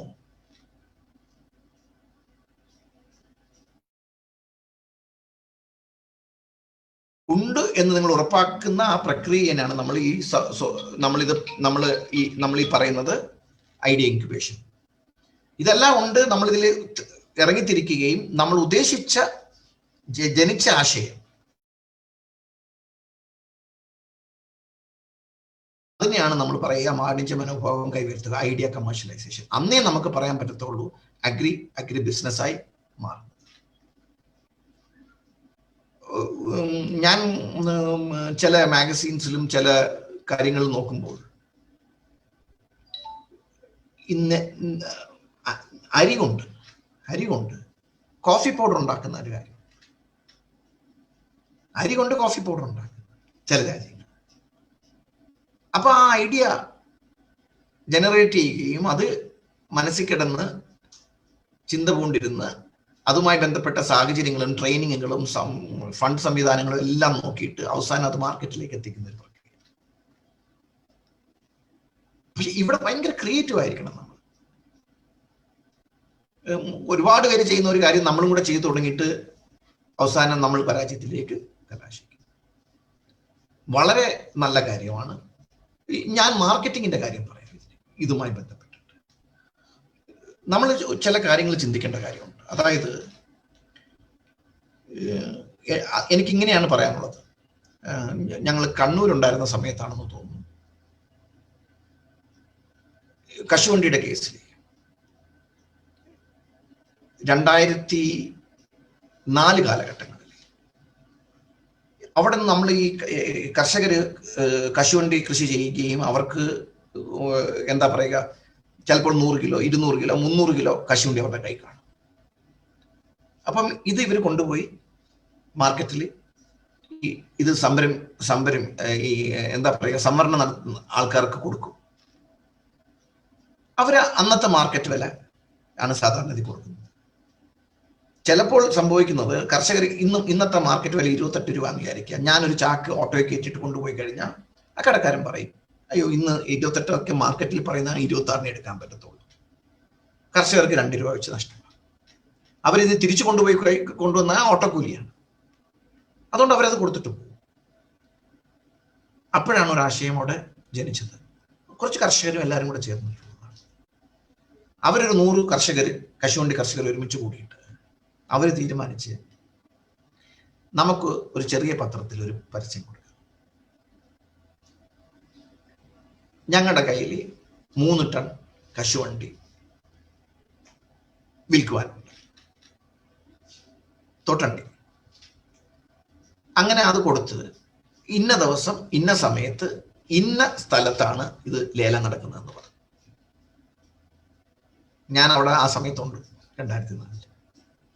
നിങ്ങൾ വിശ്വസിക്കത്തില്ല, ഏകദേശം ഒരു 10-35 ആൾക്കാർ അതെടുക്കാം. അന്നത്തെ മാർക്കറ്റ് റേറ്റിൽ ലേലം തുടങ്ങി. അങ്ങനെ ലേലം തുടങ്ങിയ കാര്യം അന്ന് 20 രൂപയാണെങ്കിൽ 20 രൂപ 50 പൈസ, 20 രൂപ 75 പൈസ, അങ്ങനെ വന്ന് ഏകദേശം 3 രൂപ ലാഭം കിട്ടത്തക്ക വിധത്തിലായി. എന്തുകൊണ്ടായിരിക്കാം? ഞാൻ കശുവണ്ടി കൊണ്ടുപോയി ഒരു കടയിൽ കൊടുക്കുമ്പോൾ ആവശ്യക്കാരൻ ഞാനാണ്. മറിച്ച് ഇങ്ങനെ ഒരു പ്രക്രിയ വന്നപ്പോൾ എന്ത് പറ്റി? ഈ വന്ന 30 പേരായി ആവശ്യക്കാർ. കർഷകര് കൂട്ടം കൂടി ആലോചിച്ച് എപ്പോഴാണ് ട്രേഡേഴ്സിനെ ആവശ്യക്കാരാക്കുന്നു ആ നിമിഷം മുതലാണ് കർഷകർക്ക് ലാഭം കിട്ടുന്നത്. ഞാനത് പറയും, അതൊരു പ്രോസസ് ഇന്നോവേഷൻ ആണെന്ന് ഞാൻ പറയും. അപ്പൊ ഇങ്ങനത്തെ പ്രക്രിയകൾ നമ്മൾ ആലോചിക്കണം. ഇത് കർഷകർക്കേ ചെയ്യാൻ പറ്റത്തുള്ളൂ നന്നായിട്ട്. അതുകൊണ്ടാണ് ഞാൻ പറയുന്നത്, നവീകരണം ശ്രദ്ധിക്കണം. നമ്മൾ അടങ്ങുന്ന ഒരു സമൂഹത്തിന്റെ പുറത്താണ് മാറ്റങ്ങൾ ഒരുപാട് വരുന്നതെങ്കിൽ നമ്മൾ പരാജയപ്പെടും. മറിച്ച് മാറ്റത്തോടൊപ്പം നമ്മൾ മാറിയാൽ അവൻ നമ്മളോട് കിടപിടിച്ച് കോമ്പീറ്റ് ചെയ്ത് നമ്മൾ മുന്നോട്ട് പോകും. അങ്ങനെയുള്ളപ്പോൾ മാത്രമേ നമ്മൾ വിജയം കൈവരിക്കത്തുള്ളൂ. ഞാനൊരു ഉദാഹരണം പറഞ്ഞെന്ന് മാത്രമേ ഉള്ളൂ. നമ്മൾ പഴയ കാലഘട്ടത്തിൽ കൃഷി ചെയ്ത രീതിയാണ്. ഞാനിത് പറഞ്ഞു തരേണ്ട കാര്യമില്ല. ബേസിക്കലി ഇതിൽ നിന്ന് നമ്മൾ ഇങ്ങനെയൊക്കെയാണ് മാറുന്നത്. ഒരുപക്ഷെ ഈ ലെവലിൽ വന്നില്ലെങ്കിൽ നിങ്ങൾക്ക് 1-2 പടങ്ങൾ ഇതിനകത്ത്, കമ്പൈൻഡ് ഹാർവെസ്റ്റർ, ട്രാക്ടർ, ട്രാൻസ്പ്ലാന്റർ, പാടശേഖരങ്ങളിൽ നമ്മൾ ഇതൊക്കെ ചെയ്യണം. ഒരുപാട് കൃഷി ഡിപ്പാർട്ട്മെന്റുകൾ ഞാൻ വയനാട് വന്ന് ജോയിൻ ചെയ്തിട്ട് 2-3 മാസമേ ആയുള്ളൂ. പക്ഷേ ഇവിടെ പല കൃഷി ഓഫീസിലും കർഷകർക്ക് ഈ ഇംപ്ലിമെന്റ്സ് എത്തിച്ചു കൊടുക്കുന്ന സാഹചര്യങ്ങൾ ഉണ്ടാക്കിയിട്ടുണ്ട്. യന്ത്രവൽക്കരണമൊക്കെ അമിതമായി കൂടി പോയി എന്നൊന്നും പറഞ്ഞിട്ട് കാര്യമില്ല. കാരണം നമുക്ക് തൊഴിലാളികളെ കിട്ടാനുമില്ല. അപ്പൊ ഈ സാഹചര്യത്തിൽ നമ്മളും ഈ മാറ്റം കുറച്ച് കെട്ടിപ്പിടിച്ചെടുക്കണം, അല്ലെങ്കിൽ നമ്മൾ പരാജയപ്പെട്ടു. ഇങ്ങനെ നടക്കുന്ന ഒരു സംവിധാനമായിട്ട് നമ്മളൊന്നും ആലോചിച്ചു. കർണാടകയിലോ ആന്ധ്രയിലോ തമിഴ്നാട്ടിലോ അവരിങ്ങനെ പോവുകയും കേരളം ഇങ്ങനെ ഒന്നും പോകാതിരുന്നു കഴിഞ്ഞാൽ കൃഷിയിൽ കേരളം എവിടെ പോയി നിൽക്കും? പറയാൻ എളുപ്പമാണ്. 90 ദിവസം മണ്ണിനോട് മല്ലിട്ട് നെല്ല് കൃഷി ചെയ്ത് 1 ലക്ഷം രൂപ ഇൻവെസ്റ്റ് ചെയ്ത് 90 ദിവസം കിട്ടുന്ന 1,10,000 രൂപയാണെങ്കിൽ ഞാൻ നെൽകൃഷിക്ക് പോവുമോ? ഞാൻ ആ പൈസ എടുത്ത് എവിടെയെങ്കിലും ബാങ്കിലിടുമോ? ഞാൻ ബാങ്കിൽ അക്കൗണ്ടിലിടും. കാരണം ഇത്രയും പാടുപെടേണ്ട കാര്യമില്ലല്ലോ ഈ 10,000 കിട്ടാൻ. അവിടെയാണ് നെൽകർഷകൻ കിട്ടുന്ന ഒരു സാഹചര്യം ഒരുക്കണമെന്ന് പറയുന്നത്. ഞാൻ സാധാരണ പറയും, എല്ലാവരും പറയും ഗ്രൂപ്പ് ഫാമിംഗ് അങ്ങനെയൊക്കെ പറയും, നല്ലതാ, ഇല്ലെന്ന് ഞാൻ പറയുന്നില്ല. പക്ഷെ കേരളത്തിന്റെ സാഹചര്യത്തിൽ അവര് കൃഷി ചെയ്താൽ നല്ലത്, പക്ഷേ മാർക്കറ്റിംഗ് എങ്കിലും ഗ്രൂപ്പ് ആവണം. അത് ഒട്ടുമിക്ക കൃഷിഭവനുകളിലെ അഗ്രികൾച്ചർ ഓഫീസേഴ്സ് നിങ്ങൾക്ക് പറഞ്ഞു തരുന്നുണ്ട്. ബിസിനസിന്റെ സ്ട്രാറ്റജി മനസ്സിലാക്കുന്ന ആൾക്കാരും പറഞ്ഞു തരുന്നുണ്ട്, ട്രെയിനിങ് സെന്റേഴ്സും പറഞ്ഞു തരുന്നുണ്ട്. കേരളത്തിന്റെ സാഹചര്യത്തിൽ ഗ്രൂപ്പ് പ്രൊഡക്ഷനെയും കാട്ടി കൂടുതൽ നമുക്ക് ഊന്നൽ നൽകേണ്ടത് ഗ്രൂപ്പ് മാർക്കറ്റിംഗ്. എന്നാൽ മാത്രമേ കർഷകർക്ക് റിട്ടേൺസ് കൂടുതൽ കിട്ടത്തുള്ളൂ. ഞാൻ പറയുന്നത് നിങ്ങൾ യോജിക്കുമെന്ന് ഞാൻ കരുതുന്നു. എന്ത് ബിസിനസ്സിനൊരു സ്ട്രാറ്റജി, നമുക്ക് കുറച്ച് ഒരു ടെക്നിക്ക് വേണം. അപ്പം ഞങ്ങൾ പറയുന്നത് സംരംഭകത്വം ബിൽഡ് ചെയ്യണമെങ്കിൽ സ്കോർ സ്ട്രാറ്റജി എന്നാണ് പറയുന്നത്, സ്കോർ ടെക്നിക്ക് എന്നാണ് പറയുന്നത്. സ്കോർ ടെക്നിക്ക് അതിൽ ഒന്ന് സ്ട്രാറ്റജി എന്നാണ് പറയുന്നത്. സ്ട്രാറ്റജി, നമുക്കൊരു സ്ട്രാറ്റജി ഉണ്ടാവും. ഞാൻ പറഞ്ഞത് ആ കണ്ണൂരിലെ കേസ് ഒരു സ്ട്രാറ്റജിയാണ്. രണ്ടാമത്തെ സ്ട്രാറ്റജി ഞാൻ പണ്ട് പടന്നക്കാട് ജോലി ചെയ്യുന്ന സമയത്ത്, നീലേശ്വരത്ത് ജോലി ചെയ്യുന്ന സമയത്ത് ഞാൻ പലപ്പോഴും ഇന്നോസ് ട്രെയിനിങ് പോകുമ്പോൾ പറഞ്ഞിട്ടുള്ളതാണ്. ഞാനൊരു പർട്ടിക്കുലർ കടയിൽ പോയി രാവിലെ ഭക്ഷണം കഴിക്കുമായിരുന്നു. ഒരു ചെറിയ കട, ഒരു തട്ടുകട പോലെ. അപ്പോൾ എല്ലാ ദിവസവും കൂടെ പോയി ഭക്ഷണം കഴിക്കുമ്പോൾ അയാളായിട്ട് കൂട്ടായി. അപ്പം പുള്ളി എൻ്റെ അടുത്ത് പറഞ്ഞു, സാർ ഒരു വൈകിട്ട് എവിടെയാണ് പോയി കഴിക്കുന്നത്, രാത്രി എവിടെയാണ് കഴിക്കുന്നത് ചോദിച്ചപ്പോൾ ഞാൻ പറഞ്ഞ് ഇവിടുന്ന് 1 കിലോമീറ്റർ മാറി നീലേശ്വരത്ത് പോയിട്ടാണ് കഴിക്കുന്നത്. കാരണം ഞങ്ങളുടെ കോളേജ് നീലേശ്വരമായിട്ട് 1 കിലോമീറ്റർ വ്യത്യാസം. അപ്പം പുള്ളി എൻ്റെ അടുത്ത് പറഞ്ഞ ഒരു ദിവസം, സാർ എന്തിനാ അങ്ങനെ പോകുന്നത്, വൈകിട്ട് 6 മണി തൊട്ട് ഇതിൻ്റെ ഓപ്പോസിറ്റ് ഒരു കടയുണ്ട്, സാർ അവിടെ നിന്ന് കഴിച്ചു നോക്കുന്നു. ഞാൻ അവിടെ പോയി അത് കഴിച്ചു. 2 ദിവസം കഴിഞ്ഞിട്ട് ഞാൻ അവിടെ പോയി കഴിച്ചു. എനിക്ക് നന്നായിട്ട് ഇഷ്ടമായി. ഒരുപാട് ചെറിയ കടയാണ്, തട്ട് കട പോലെയാണ്. പുട്ട്, ഇടിയപ്പം, അതിനൊപ്പം കറി, ചെമ്മീൻ കറി, ഇതെല്ലാം ഉണ്ട് അവിടെ. അപ്പം എനിക്കിഷ്ടമായി. അതുകൊണ്ട് ഞാൻ പിന്നെ 1 കിലോമീറ്റർ വരെ നടക്കത്തില്ല, ഞാൻ അവിടെ നിന്ന് കഴിക്കും. അങ്ങനെ ഇരിക്കുമ്പോൾ ഞാനിത് മറന്നുപോയി. ഒരു 2-3 ആഴ്ച കഴിഞ്ഞിട്ട് ഞാൻ തിരിച്ചു വന്നപ്പം പുള്ളി എന്നോട് ചോദിച്ചു, സാറേ ഞാൻ പറഞ്ഞതുപോലെയാണ് ഇപ്പം സാർ അവിടെ കഴിക്കുന്നുണ്ടോ എന്ന് ചോദിച്ചപ്പോൾ ഞാൻ പറഞ്ഞു കഴിക്കുന്നുണ്ട്. നന്നായിരുന്നു, ഞാൻ അത് വിട്ടുപോയതാ പറയാനെന്ന് പറഞ്ഞു. അപ്പം പുള്ളി എൻ്റെ അടുത്ത് പറയാണ്, അതെൻ്റെ അനുജനാണ്.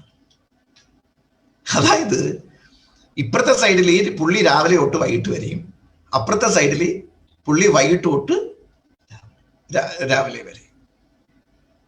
ഭയങ്കര ബിസിനസ് സ്ട്രാറ്റജിയാണ്. ഒരു ഹാർവാർഡ് യൂണിവേഴ്സിറ്റിയിലും പോയി അവര് ചെയ്തതല്ല. അവർക്കൊരു ബിസിനസ് മൈൻഡുണ്ട്. അല്ലെങ്കിൽ ഇപ്പൊ അവരവിടെ തുടങ്ങിയില്ലെങ്കിൽ വേറെ ഒരാൾ വന്ന് അവിടെ തുടങ്ങും. അതാണ് അവരവിടെ ഇല്ലാതാക്കിയത്. അപ്പൊ ഓൺട്രപ്രണീറിയൽ സ്ട്രാറ്റജീസ് എന്ന് പറയുന്നത്, ടെക്നിക്ക് എന്ന് പറയുന്നത്, നമ്മൾ ആദ്യമേ നമ്മളുടെ മനസ്സിൽ സ്ട്രാറ്റജി വേണം. കർഷകർക്കുണ്ട്, പക്ഷെ കർഷകർക്ക് ആ സപ്പോർട്ടും കൂടെ ഉണ്ടെങ്കിൽ വളരെ വലിയ മാറ്റങ്ങൾ നമുക്ക് കൃഷി മേഖലയിൽ കൊണ്ടുവരാൻ പറ്റും. മാറ്റം ഒന്ന് കെട്ടിപ്പിടിക്കണം. കേരളത്തിൽ പ്രത്യേകിച്ച് ഈ മാറ്റം കൊണ്ടുവരുമ്പോൾ ഇത്തിരി പാടാണ്. കാര്യം എന്തിനും 2 വശമുണ്ടല്ലോ. നമ്മൾ ആ ഫ്രിക്ഷനിൽ നിന്ന് കഴിഞ്ഞാൽ മറ്റുള്ളവർ നമ്മളെയും കാട്ടി കടന്നു പോകും. ഒന്ന് ആലോചിച്ച് നോക്കൂ. കേരളത്തിന്റെ സംരംഭകത്വം കൂടാതെ നമ്മൾ ഇങ്ങനെ എത്ര നാള് നമ്മുടെ ആവശ്യങ്ങൾക്ക് കൺസ്യൂം ചെയ്തുകൊണ്ടിരിക്കും. കൃഷി വളരെ പ്രധാനമാണ് കേരളം. നാളെ തമിഴ്നാടോ ആന്ധ്രയോ നമുക്ക് തരത്തില്ലെന്ന് പറഞ്ഞു കഴിഞ്ഞാൽ നമ്മൾ അവർ പറയുന്ന കാര്യങ്ങൾ ചെയ്തു കൊടുക്കേണ്ടി വരും. മറിച്ച് നമ്മൾ അവരെ ഡിപ്പെൻഡ് ചെയ്യേണ്ട എന്നുള്ളൊരു നിലയിലേക്ക് നമ്മുടെ കൃഷി സംവിധാനം മുന്നോട്ട് കൊണ്ടുവരണമെങ്കിൽ കേരളത്തിന്റെ പ്രത്യേക സാഹചര്യത്തിൽ സ്കാറ്റേർഡ് ഹോൾഡിങ്സ് ആണ്. വളരെ കുറച്ച് സ്ഥലമാണ് ബഹുഭൂരിപക്ഷം ഉള്ളത്. പക്ഷെ നല്ലൊരു സ്ട്രാറ്റജിയോടുകൂടി, നല്ലൊരു പ്ലാനിങ്ങോടുകൂടി നമ്മൾക്ക് ഉൽപ്പാദിപ്പിക്കുന്ന കാര്യങ്ങൾ, വൈവിധ്യവൽക്കരിക്കുന്ന കാര്യങ്ങൾ ഇവിടെ ഉണ്ടെങ്കിൽ, ഉൽപ്പാദിപ്പിച്ചിട്ട് വൈവിധ്യവൽക്കരണം നടത്തി നമുക്ക് പുറത്തു കൊടുക്കാൻ കിട്ടുന്ന പൈസ വെച്ച് നമുക്ക് നമ്മുടെ കാര്യങ്ങൾ ചെയ്യാം. പക്ഷെ എല്ലാ കാര്യത്തിലും നമ്മൾ പുറത്ത് ഡിപ്പെൻഡൻ്റ് ആകുമ്പോൾ വളരെ പ്രയാസകരമായ ഒരു രീതിയിലേക്ക് കേരളത്തിലെ കൃഷി മാറും. അപ്പം കേരളത്തിലെ കൃഷി മാറണമെങ്കിൽ കർഷക ബിസിനസ് ആൾക്കാരാക്കി മാറ്റണം. 2, സംരംഭത്വം വരുമ്പോൾ നല്ല ആശയവിനിമയം ഉണ്ടാവും, ഐഡിയാസ് കിട്ടാനുള്ള ആശയവിനിമയം ഉണ്ടാവും, അല്ലെങ്കിൽ നമുക്ക് മുന്നോട്ട് പോകാൻ. അതിനാണ് കമ്മ്യൂണിക്കേഷൻ എന്ന് പറയുന്നത്. 3, ഓപ്പൺനെസ്. തുറന്ന മനസ്സോടുകൂടി വേണം എല്ലാം കാണാൻ. ആയിക്കോട്ടെ, വിമർശനം വന്നോട്ടെ, അത് ഉൾക്കൊള്ളാനുള്ള. അങ്ങനെ വരുമ്പോഴേ നമ്മൾക്ക് മാറാൻ വേണ്ടി നമ്മൾ തന്നെ സാഹചര്യങ്ങൾ. പിന്നെ റാപ്പിഡ് ആയിരിക്കണം, റാപ്പിഡ് റെസ്പോൺസ്. അല്ലാതെ തീരുമാനം പതുക്കെ പതുക്കെ മാറ്റി വെച്ചിട്ടിരുന്നിട്ട് കാര്യമില്ല, അപ്പോഴത്തേക്കും അത് പഴയതായി. പണ്ട് വാനിലെ കൃഷിയിൽ സംഭവിച്ചതുപോലെ മഡഗാസ്കറിൽ സംഭവിച്ച ഒരു മാറ്റം കൊണ്ടിട്ട് 2001 കാലഘട്ടങ്ങളിൽ പെട്ടെന്ന് വാനിലയുടെ വില ഇവിടെ കൂടി. അപ്പൊ വാനില ഉണ്ടായിരുന്ന കർഷകർ രക്ഷപ്പെട്ടു, നല്ല വരുമാനം കിട്ടി തുടങ്ങി. കിലോയ്ക്ക് 1200 രൂപ വരെ പോയ കാലഘട്ടം ഉണ്ടായി. 2-3 വർഷം കഴിഞ്ഞപ്പോഴും ബാക്കിയുള്ളവർ അത് ചെയ്യാൻ തുടങ്ങി. അപ്പോഴത്തേക്ക് മഡഗാസ്കറിലെ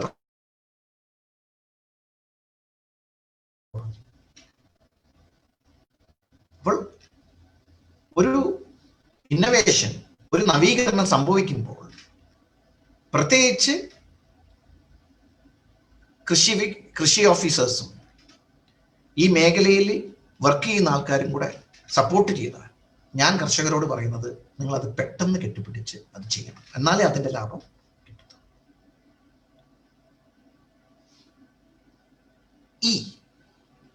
നമ്മൾ ഇവാലുവേറ്റ് ചെയ്യണം. നമ്മൾ സ്വയം വിമർശനാത്മകമായി മുന്നോട്ട് പോകും.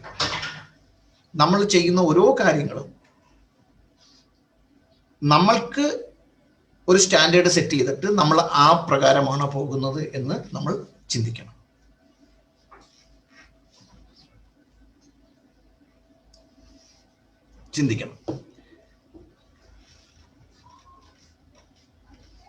ഒരു കർഷക സംരംഭകനായി മാറാൻ നമ്മൾക്ക് വേണ്ട കാര്യങ്ങളാണ് ഞാൻ പറഞ്ഞത്. സ്ട്രാറ്റജി ഉണ്ടാവണം, കമ്മ്യൂണിക്കേഷൻ ഉണ്ടാവണം, ഓപ്പൺ മൈൻഡഡ് ആയിരിക്കണം, റാപ്പിഡ് റെസ്പോൺസ് ഉണ്ടാവണം, നമ്മൾ സ്വയം അവലോകനം ചെയ്യണം, ഇവാലുവേഷൻ ചെയ്യണം. ഞാനൊരു എക്സാമ്പിൾ പറയാം. ഒരു മൊബൈൽ റൈസ് മിൽ മഹാരാഷ്ട്രയിലെ ഗ്രാമീണരുടെ മൊത്തം ജീവിതത്തെ എങ്ങനെ മാറ്റിമറിച്ചു എന്നുള്ള ഒരു കഥയാണ് ഞാൻ ഈ പറയുന്നത്. കൺബാറ എന്ന് പറയുന്ന ഒരു സ്ഥലത്താണ്. വളരെ വലിയ മാറ്റമാണ്. ഒരു ചെറിയ മൊബൈൽ റൈസ് മില്ലാണ്. അവിടെ ഏറ്റവും കൂടുതൽ നെൽകൃഷി ചെയ്യുന്ന സ്ഥലത്ത് ഉണ്ടായ ഒരു ഇന്നോവേഷനാണ് ഇത്. ഒരു വണ്ടിയുടെ ബാക്കി വെച്ചിട്ട് ഇത് പോകുന്നതാണ്. ഡോക്ടർ എഗ്ഡേ സേവാ സമിതി NGO ആണ് ഇത് ക്രിയേറ്റ് ചെയ്തത്. അങ്ങനെ വന്നപ്പോൾ കർഷകർ അവർക്ക് നെല്ലായിട്ടും നെല്ല് മില്ല് ചെയ്ത് കൊടുക്കാനും പറ്റുന്ന ഒരു സാഹചര്യം സംഭവിച്ചു. അങ്ങനെ 8 വില്ലേജിലാണ്. അതിന്റെ ഭാഗമായിട്ട് മറ്റുള്ളവർ വന്ന് വാങ്ങിച്ചുകൊണ്ട് പോയി ഇത് ചെയ്യുമ്പോഴത്തേക്ക് ഇവർക്ക് കിട്ടുന്ന 12 രൂപയിൽ നിന്നും അവർ 35 രൂപയിലേക്ക് മാറി. ഇത് നടന്ന കാര്യമാണ്. പാഡ് കോർപ്പ് എന്ന് പറയുന്ന സംവിധാനം. അതാണ് ഞാൻ ഈ പേരുകളെല്ലാം കൂടി ഇട്ടിരിക്കുന്നത്. ഇതൊരു ആശയ നവീകരണമാണ്, ഒരു പ്രോസസ് നവീകരണമാണ്. അതിനകത്തൊരു പ്രോഡക്റ്റും ഉണ്ട്, ഒരു മൊബൈൽ മിൽ. നമ്മളിപ്പോഴും നെല്ലായിട്ട് തന്നെ കൊടുക്കാനും സിവിൽ സപ്ലൈസ് കോർപ്പറേഷൻ തന്നെ ഏറ്റെടുക്കാനും വേണ്ടി ഞാൻ ചോദിക്കുന്നത്, ഒരു 100 കർഷകരുടെ കൂട്ടായ്മയോട് കൂടി അവരുടെ ബ്രാൻഡായിട്ടുള്ള ഒരു റൈസ് വരുന്നതിന് എന്തിനാണ് നമ്മളിപ്പം ഈ ഒരു ഒരുപാട് ആട്ട മാവ് ആശീർവാദ് ഇങ്ങനെയൊക്കെ പറയുന്ന പോലെ നമ്മുടെ പ്രദേശത്തുള്ളതിന് നമ്മൾക്ക് തന്നെ അങ്ങനെ ആക്കി മാറ്റാൻ പറ്റുമെങ്കിൽ കർഷകർക്കാണ് അതിന്റെ ബെനിഫിറ്റ് കിട്ടുന്നത്, അല്ലെങ്കിൽ മറ്റുള്ള കമ്പനികൾ ആ ബെനിഫിറ്റ് കിട്ടും. ഇതൊരു എക്സാമ്പിൾ മാത്രമാണ്.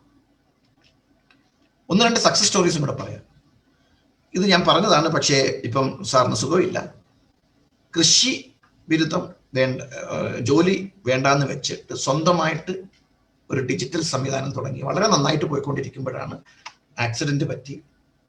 അതുകൊണ്ടുള്ളൊരു മാറ്റമേ ഉള്ളൂ, അല്ലെങ്കിൽ അത് വളരെ മനോഹരമായിട്ട് പോയിക്കൊണ്ടിരുന്നത്. ഇത് ACABC സ്കീമിൽ കൂടെ ചെയ്തതാണ്. അപ്പൊ ഞാനൊരു എക്സാമ്പിൾ ആയിട്ടാണ് കാണുന്നത്. ഞാൻ ആരംഭത്തിൽ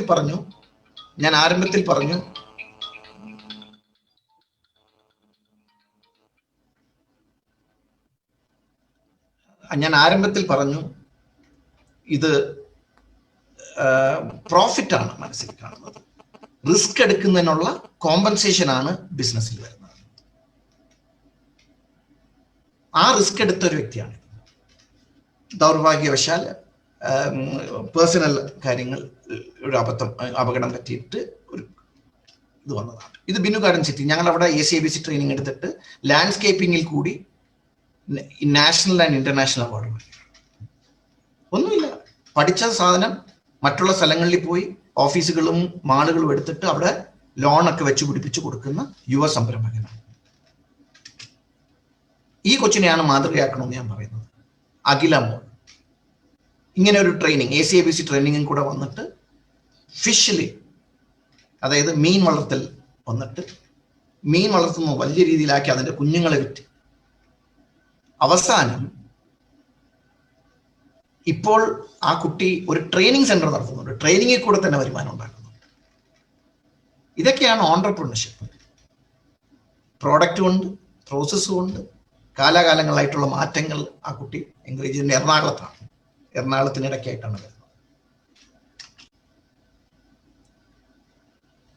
നഴ്സറി ബിസിനസ് 2006 തുടങ്ങിയതാണ്. വയനാട്ടിൽ വന്നൊരു ട്രെയിനിങ് എടുത്തിട്ടാണ് ചെയ്തത്. ഒരു ചെറിയ നഴ്സറി തുടങ്ങിയപ്പോൾ 6000 രൂപയായിരുന്നു. പക്ഷെ ഇന്ന് ഒരു മാസം 10-30,000 രൂപ വരുമാനമാക്കുകയും മറ്റുള്ളവർക്ക് മാതൃകയായി പറഞ്ഞു കൊടുക്കുന്ന ഒരു കൺസൾട്ടന്റും കൂടെ ആയിട്ടാണ് വർക്ക് ചെയ്യുന്നത്. സജി CJ എന്ന് പറയും. ഇത് സജി ചെയ്ത ലാൻഡ്സ്കേപ്പിംഗ് ആണ്. അപ്പൊ ഇതൊക്കെ ഒരു ബിസിനസ്സാണ്. 2 ലക്ഷം ചെടികളാണ് ഒരു വർഷം ആ സജി വിൽക്കുന്നത്. 20 ലക്ഷമാണ് ആനുവൽ ടേൺ ഓവർ. പ്രോഫിറ്റ് അല്ല, ആനുവൽ ടേൺ ഓവർ. എങ്ങനെ പോയാലും ഒരു 7-8 ലക്ഷം 9 ലക്ഷം രൂപ ലാഭം. അപ്പൊ ഞാൻ പറയുന്നത് അതൊരു മനസ്സാണ്. കൃഷിയെ പരമ്പരാഗതമായി മാത്രം കാണാതെ ബിസിനസ്സിൽ കൂടി ഊന്നിക്കൊണ്ട് മുന്നോട്ട് പോകാൻ വേണ്ടിയുള്ളൊരു ശ്രമമാണ്.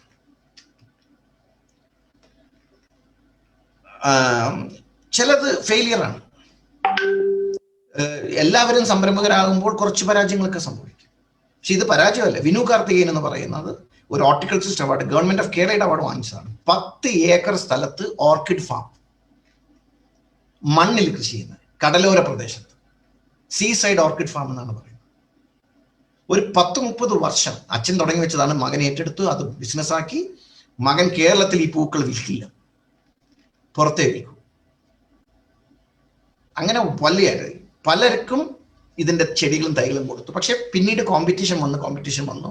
അവസാനം പുള്ളി അത് കുറച്ച് മതിയാക്കി. ഞാൻ ഒരു ദിവസം ചോദിച്ചപ്പോൾ പറഞ്ഞു, ഇല്ല സാറേ, അതിപ്പം എൻ്റെ കയ്യിൽ നിന്ന് വാങ്ങിച്ചുകൊണ്ട് പോയി ഇതുപോലെ പലരും ബിസിനസ് തുടങ്ങി, അത് എന്നെയും എഫക്ട് ചെയ്യാൻ തുടങ്ങി. അതുകൊണ്ട് ഞാൻ ഇതിന്റെ സ്കെയില് കുറച്ചു. ബിസിനസ് കണ്ടിന്യൂ ചെയ്യുന്നുണ്ട്. അപ്പൊ ഞാൻ പറയുന്നത് ഇത് രണ്ടും സംഭവമാണ്. അപ്പൊ നമ്മൾ ശ്രദ്ധിക്കേണ്ട ഒരു കാര്യം, നമുക്കൊരു കോൺഫിഡൻസ് വേണം, അതൊരു ഐഡിയ ആയി മാറണം, അതിലുള്ള സാഹചര്യങ്ങൾ കണ്ടുവെക്കണം, നമ്മളതൊരു ബിസിനസ് പ്ലാൻ ആയിട്ട് ഡെവലപ്പ് ചെയ്യണം. ഇതുകൂടാതെ ആ ബിസിനസ് പ്ലാൻ നന്നായിട്ട് നമ്മൾ വെറ്റ് ചെയ്തിട്ട് നമ്മൾ പറ്റുന്ന ഏജൻസിക്ക് ഫണ്ടിങ്ങിന് കൊടുക്കണം, കുറച്ച് നമ്മുടെ കയ്യിൽ നിന്ന് എടുക്കണം, എന്നിട്ട് നമ്മൾ അത് ലോഞ്ച് ചെയ്യണം. ഇത് ഒരു കൃഷിയെ ബിസിനസ് ആക്കാൻ വേണ്ടി ഉള്ള മാർഗരേഖയായിട്ട് മാത്രം നിങ്ങൾ ഇത് കണ്ടാൽ മതി.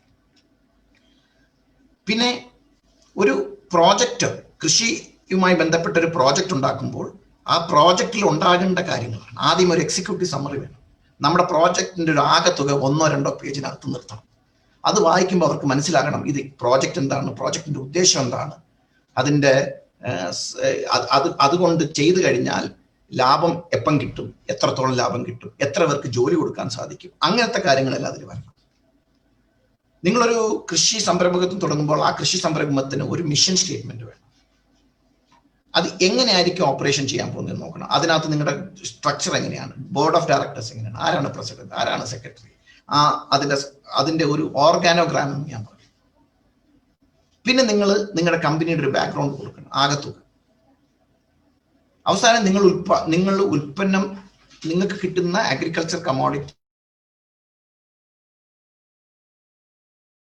ഡിസ്ക്രിപ്ഷൻ അത് എന്താണെന്നും അത് എങ്ങനെയാണ് ഗുണം ചെയ്യാൻ പോകുന്നത് എന്നുള്ളൊരു പ്രോഡക്റ്റ് ഡിസ്ക്രിപ്ഷൻ, അതിനകത്തൊരു മാർക്കറ്റിംഗ് പ്ലാൻ വേണം. നമ്മൾ അതിൻ്റെ സ്ട്രെങ്തുകൾ എന്താണ്, വീക്ക്നെസ് എന്താണ്, അതിലുള്ള ഓപ്പർച്യൂണിറ്റീസ് എന്താണ്, എന്തൊക്കെ ചലഞ്ചസ്, എന്തൊക്കെ ത്രെറ്റുകൾ ഉണ്ടാകാൻ പറ്റും, അതിനെക്കുറിച്ച് ഒരു അനാലിസിസ് നടത്തും. അതിൻ്റെ ഒരു ഫൈനാൻഷ്യൽ പ്ലാനിങ്, അതായത് ഒരു ബിസിനസ് തുടങ്ങുമ്പോൾ ബിസിനസ്സിനകത്ത് എത്ര ലാഭം കിട്ടും, അതിൻ്റെ BC റേഷ്യോ, അങ്ങനത്തെ കാര്യങ്ങളൊക്കെയാണ്. ഇത് കൂടാതെ ഞാൻ ഈ ബിസിനസ് തുടങ്ങിക്കഴിഞ്ഞാൽ വേറെ ആരൊക്കെ ഈ സാഹചര്യത്തിൽ വരാൻ ചാൻസ് ഉണ്ടെന്നുള്ളൊരു അനാലിസിസും കൂടെ നമ്മൾ നടത്തണം. അതും അതിൽ വരണം. ഇത്രയും കമ്പോണന്റ് ഉണ്ടെങ്കിൽ മാത്രമേ നിങ്ങളുടെ കൃഷിയുമായി ബന്ധപ്പെട്ട്, കൃഷിശാസ്ത്രവുമായി ബന്ധപ്പെട്ടിട്ട് നിങ്ങൾ അംഗീകരിക്കത്തുള്ളൂ. ഇതൊക്കെ പറഞ്ഞു തരാനാണെങ്കിൽ, പക്ഷേ ഈ കാര്യങ്ങളെല്ലാം കൃഷിയുമായി ബന്ധപ്പെട്ട എല്ലാ ട്രെയിനിങ് സെന്ററുകളും നിങ്ങൾക്ക് പറഞ്ഞു തരും. സമേതി, RATTC ഇൻസ്റ്റിറ്റ്യൂട്ട്, ട്രെയിനിങ് സർവീസ് സ്കീമുകൾ, കുറെ NGOകളുടെ ട്രെയിനിങ് യൂണിറ്റ്സ് ഉണ്ട്. അങ്ങനെ ഒരുപാട് സംവിധാനങ്ങളുണ്ട്.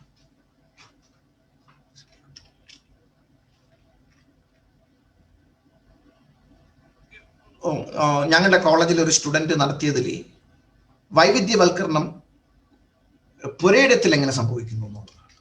അപ്പോൾ എല്ലാവർക്കും പുരയിടമുണ്ട്. പുരയിടത്തിനകത്ത് കുറേ ചെടികളും മരങ്ങളും അതിൽ നിന്നുള്ള ഉൽപ്പന്നവും ഉൽപ്പാദനവും ഉണ്ട്. അതിനകത്ത് പോളിയോസ് വരുന്നു, ഫിഷ് കൾച്ചർ വരുന്നു, പോൾട്രി അതായത് കോഴി താറാവ് വളർത്തൽ, പശു ആടുകൾ, animal husbandry, terrace farming. Terrace farming എന്നൊക്കെ പറയുമ്പോൾ ഒരു വീട്ടിൽ നമുക്ക് ലാഭമായിട്ട് വിൽക്കാനല്ല, അത് നമ്മൾ കൺസ്യൂം ചെയ്യുമ്പോൾ നമ്മൾ പുറത്തുനിന്ന് വാങ്ങിക്കേണ്ടാത്ത നമുക്ക് ലാഭമായി മാറുന്നതിൻ്റെ ഒരു കാര്യമാണ്. എപ്പിക്കൾച്ചർ വളരെ തേനീച്ച വളരെ ലാഭകരമായ ഒരു ബിസിനസ് ആയിട്ട് വരും.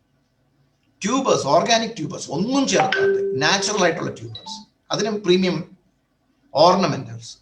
ചില പ്രത്യേകിച്ച് വയനാടൊക്കെ ഫാം ടൂറിസം വളരെ പോസിറ്റീവായിട്ട് വരുന്നു. കുട്ടനാട് നമുക്ക് ചെയ്യാം, ഇടുക്കി ചെയ്യാം. കേരളത്തിന്റെ ഏത് ജില്ലകളിലും എവിടെയെങ്കിലും ഫാം ടൂറിസത്തിന് ഇമ്പോർട്ടൻസ് ഇല്ലാത്ത ഒരു സാഹചര്യമില്ല. കാരണം ഇത്രയും മനോഹരമായ ഒരു സ്ഥലം നമുക്ക് ലോകത്തെവിടെയും കിട്ടുകയില്ല. ഓർണമെന്റൽ ഫിഷ്, മഷ്റൂം, അങ്ങനെ പലതും. അപ്പൊ ഏകദേശം 10ഓളം കേരളത്തിൽ നടപ്പിലാക്കുന്ന ആഡഡ് കമ്പോണന്റ് സ്പെഷ്യലൈസേഷൻ കണ്ടുപിടിച്ചതിനെ കുറിച്ചാണ് ഞാൻ പറയുന്നത്. എമർജിംഗ് ട്രെൻഡ്സ്, ഞാൻ പറഞ്ഞില്ലേ, അഗ്രി ടൂറിസമാണ് എമർജിംഗ് ട്രെൻഡ്സ്. കൊറോണയുടെ ഈ പിടിപാട് കൊണ്ട് മാത്രമാണ് ഇത് മാറി നിൽക്കുന്നത്. അതിമനോഹരമായ രീതിയിൽ പല ഹോം സ്റ്റേകൾ സ്വന്തമായിട്ട് കൃഷി ചെയ്ത് അത് കുക്ക് ചെയ്ത് കൊടുക്കുന്നത് വലിയ ഡിമാൻഡാണ് പല സ്ഥലങ്ങളിൽ. നമ്മൾ കാണുന്ന പുറമേയുള്ള ഹോട്ടലുകളൊന്നും അല്ല. വയനാട് ഏകദേശം 10,000 വീടുകൾ തന്നെ അഗ്രോ ടൂറിസവുമായി ബന്ധപ്പെട്ട് നിൽക്കുന്നതാണ്. കുട്ടനാട് മേഖല അങ്ങനെയാണ്. എറണാകുളത്തും ഉണ്ട്. എറണാകുളം എന്ന് പറയുമ്പോൾ കടൽ, നമുക്ക് 641 കിലോമീറ്ററിന്റെ കടൽ ഒറ്റ ലൈന് കിടക്കുകയാണ്.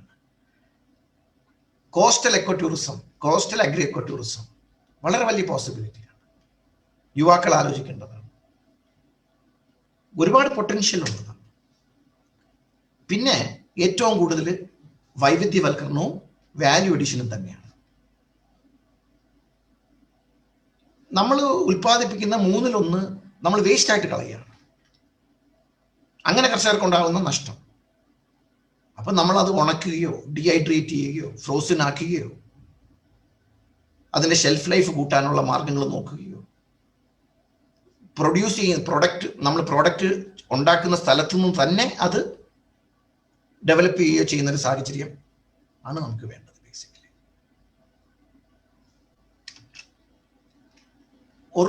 നമുക്ക് കേരളത്തിൽ സ്ഥല പരിമിതിയുണ്ട്.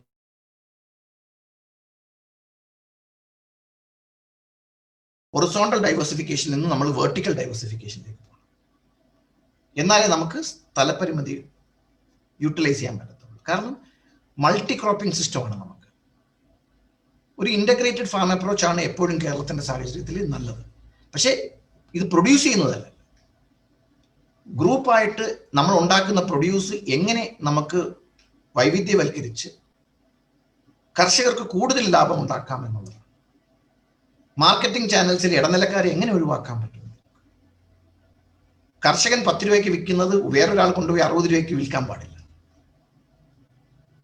ഗവൺമെന്റ് പോളിസി സപ്പോർട്ടൊക്കെ വേണം. പക്ഷേ നമ്മൾ ഇങ്ങനത്തെ സ്ട്രാറ്റജികൾ കൊണ്ടുവന്നു കഴിഞ്ഞാൽ കർഷകന് ചിലപ്പോൾ 30 രൂപയെങ്കിലും കിട്ടും. ആ ഇടപെടലുകളാണ് വേണ്ടതും. അതിനു വേണ്ടിയുള്ള കാര്യങ്ങളാണ് നിങ്ങൾ നേടി എടുക്കേണ്ടത്. എന്നാൽ മാത്രമേ കൃഷി ബിസിനസ് ആകാൻ പറ്റത്തുള്ളൂ. നമ്മൾ ഇപ്പോഴും തേങ്ങ ആട്ടി വെളിച്ചെണ്ണ വരെ ഉള്ളൂ. ഇതിന്റെ പരമാവധി ബിസിനസ് പിടിച്ചിരിക്കുന്ന മഹാരാഷ്ട്രയാണ്. തേങ്ങ ഇവിടെ നിന്ന് എടുത്തുകൊണ്ട് പോയി പാരഷൂട്ട് ഇങ്ങോട്ട് തന്ന് നമ്മൾ പാരഷൂട്ട് വാങ്ങിച്ചിട്ടാണ് തലയിൽ തേക്കുന്നത്. ഒന്ന് ആലോചിച്ച് നോക്കും. അപ്പൊ ഞാൻ പറയുന്നത് കൃഷി ബിസിനസ് ആക്കണമെങ്കിൽ നമ്മൾ നവീകരിക്കപ്പെടണം. അതുവഴി നമ്മൾ മാറണം. നമ്മുടെ ചിന്ത മാറണം. നമ്മുടെ മനസ്സ് കൃഷിയോട് യോജിച്ച് നിൽക്കുമ്പോഴും അതിനകത്ത് നിന്ന് നമുക്ക് ലാഭം കിട്ടണമെന്നുള്ള രീതിയിൽ പുതിയ നവീകരണങ്ങൾ നമ്മൾ കെട്ടിപ്പിടിക്കണം. എന്നാൽ മാത്രമേ നമുക്കിത് മാറാൻ പറ്റൂ. ഞാൻ എല്ലാവർക്കും കേരള കാർഷിക സർവകലാശാലയുടെ പേരിലും RITTC വയനാട്, RITTC തിരുവനന്തപുരത്തിൻ്റെ പേരിലും കൃഷി പാഠശാലയിൽ പങ്കെടുത്ത എല്ലാവർക്കും വേണ്ടി നന്ദി പറയുന്നു. Thank you.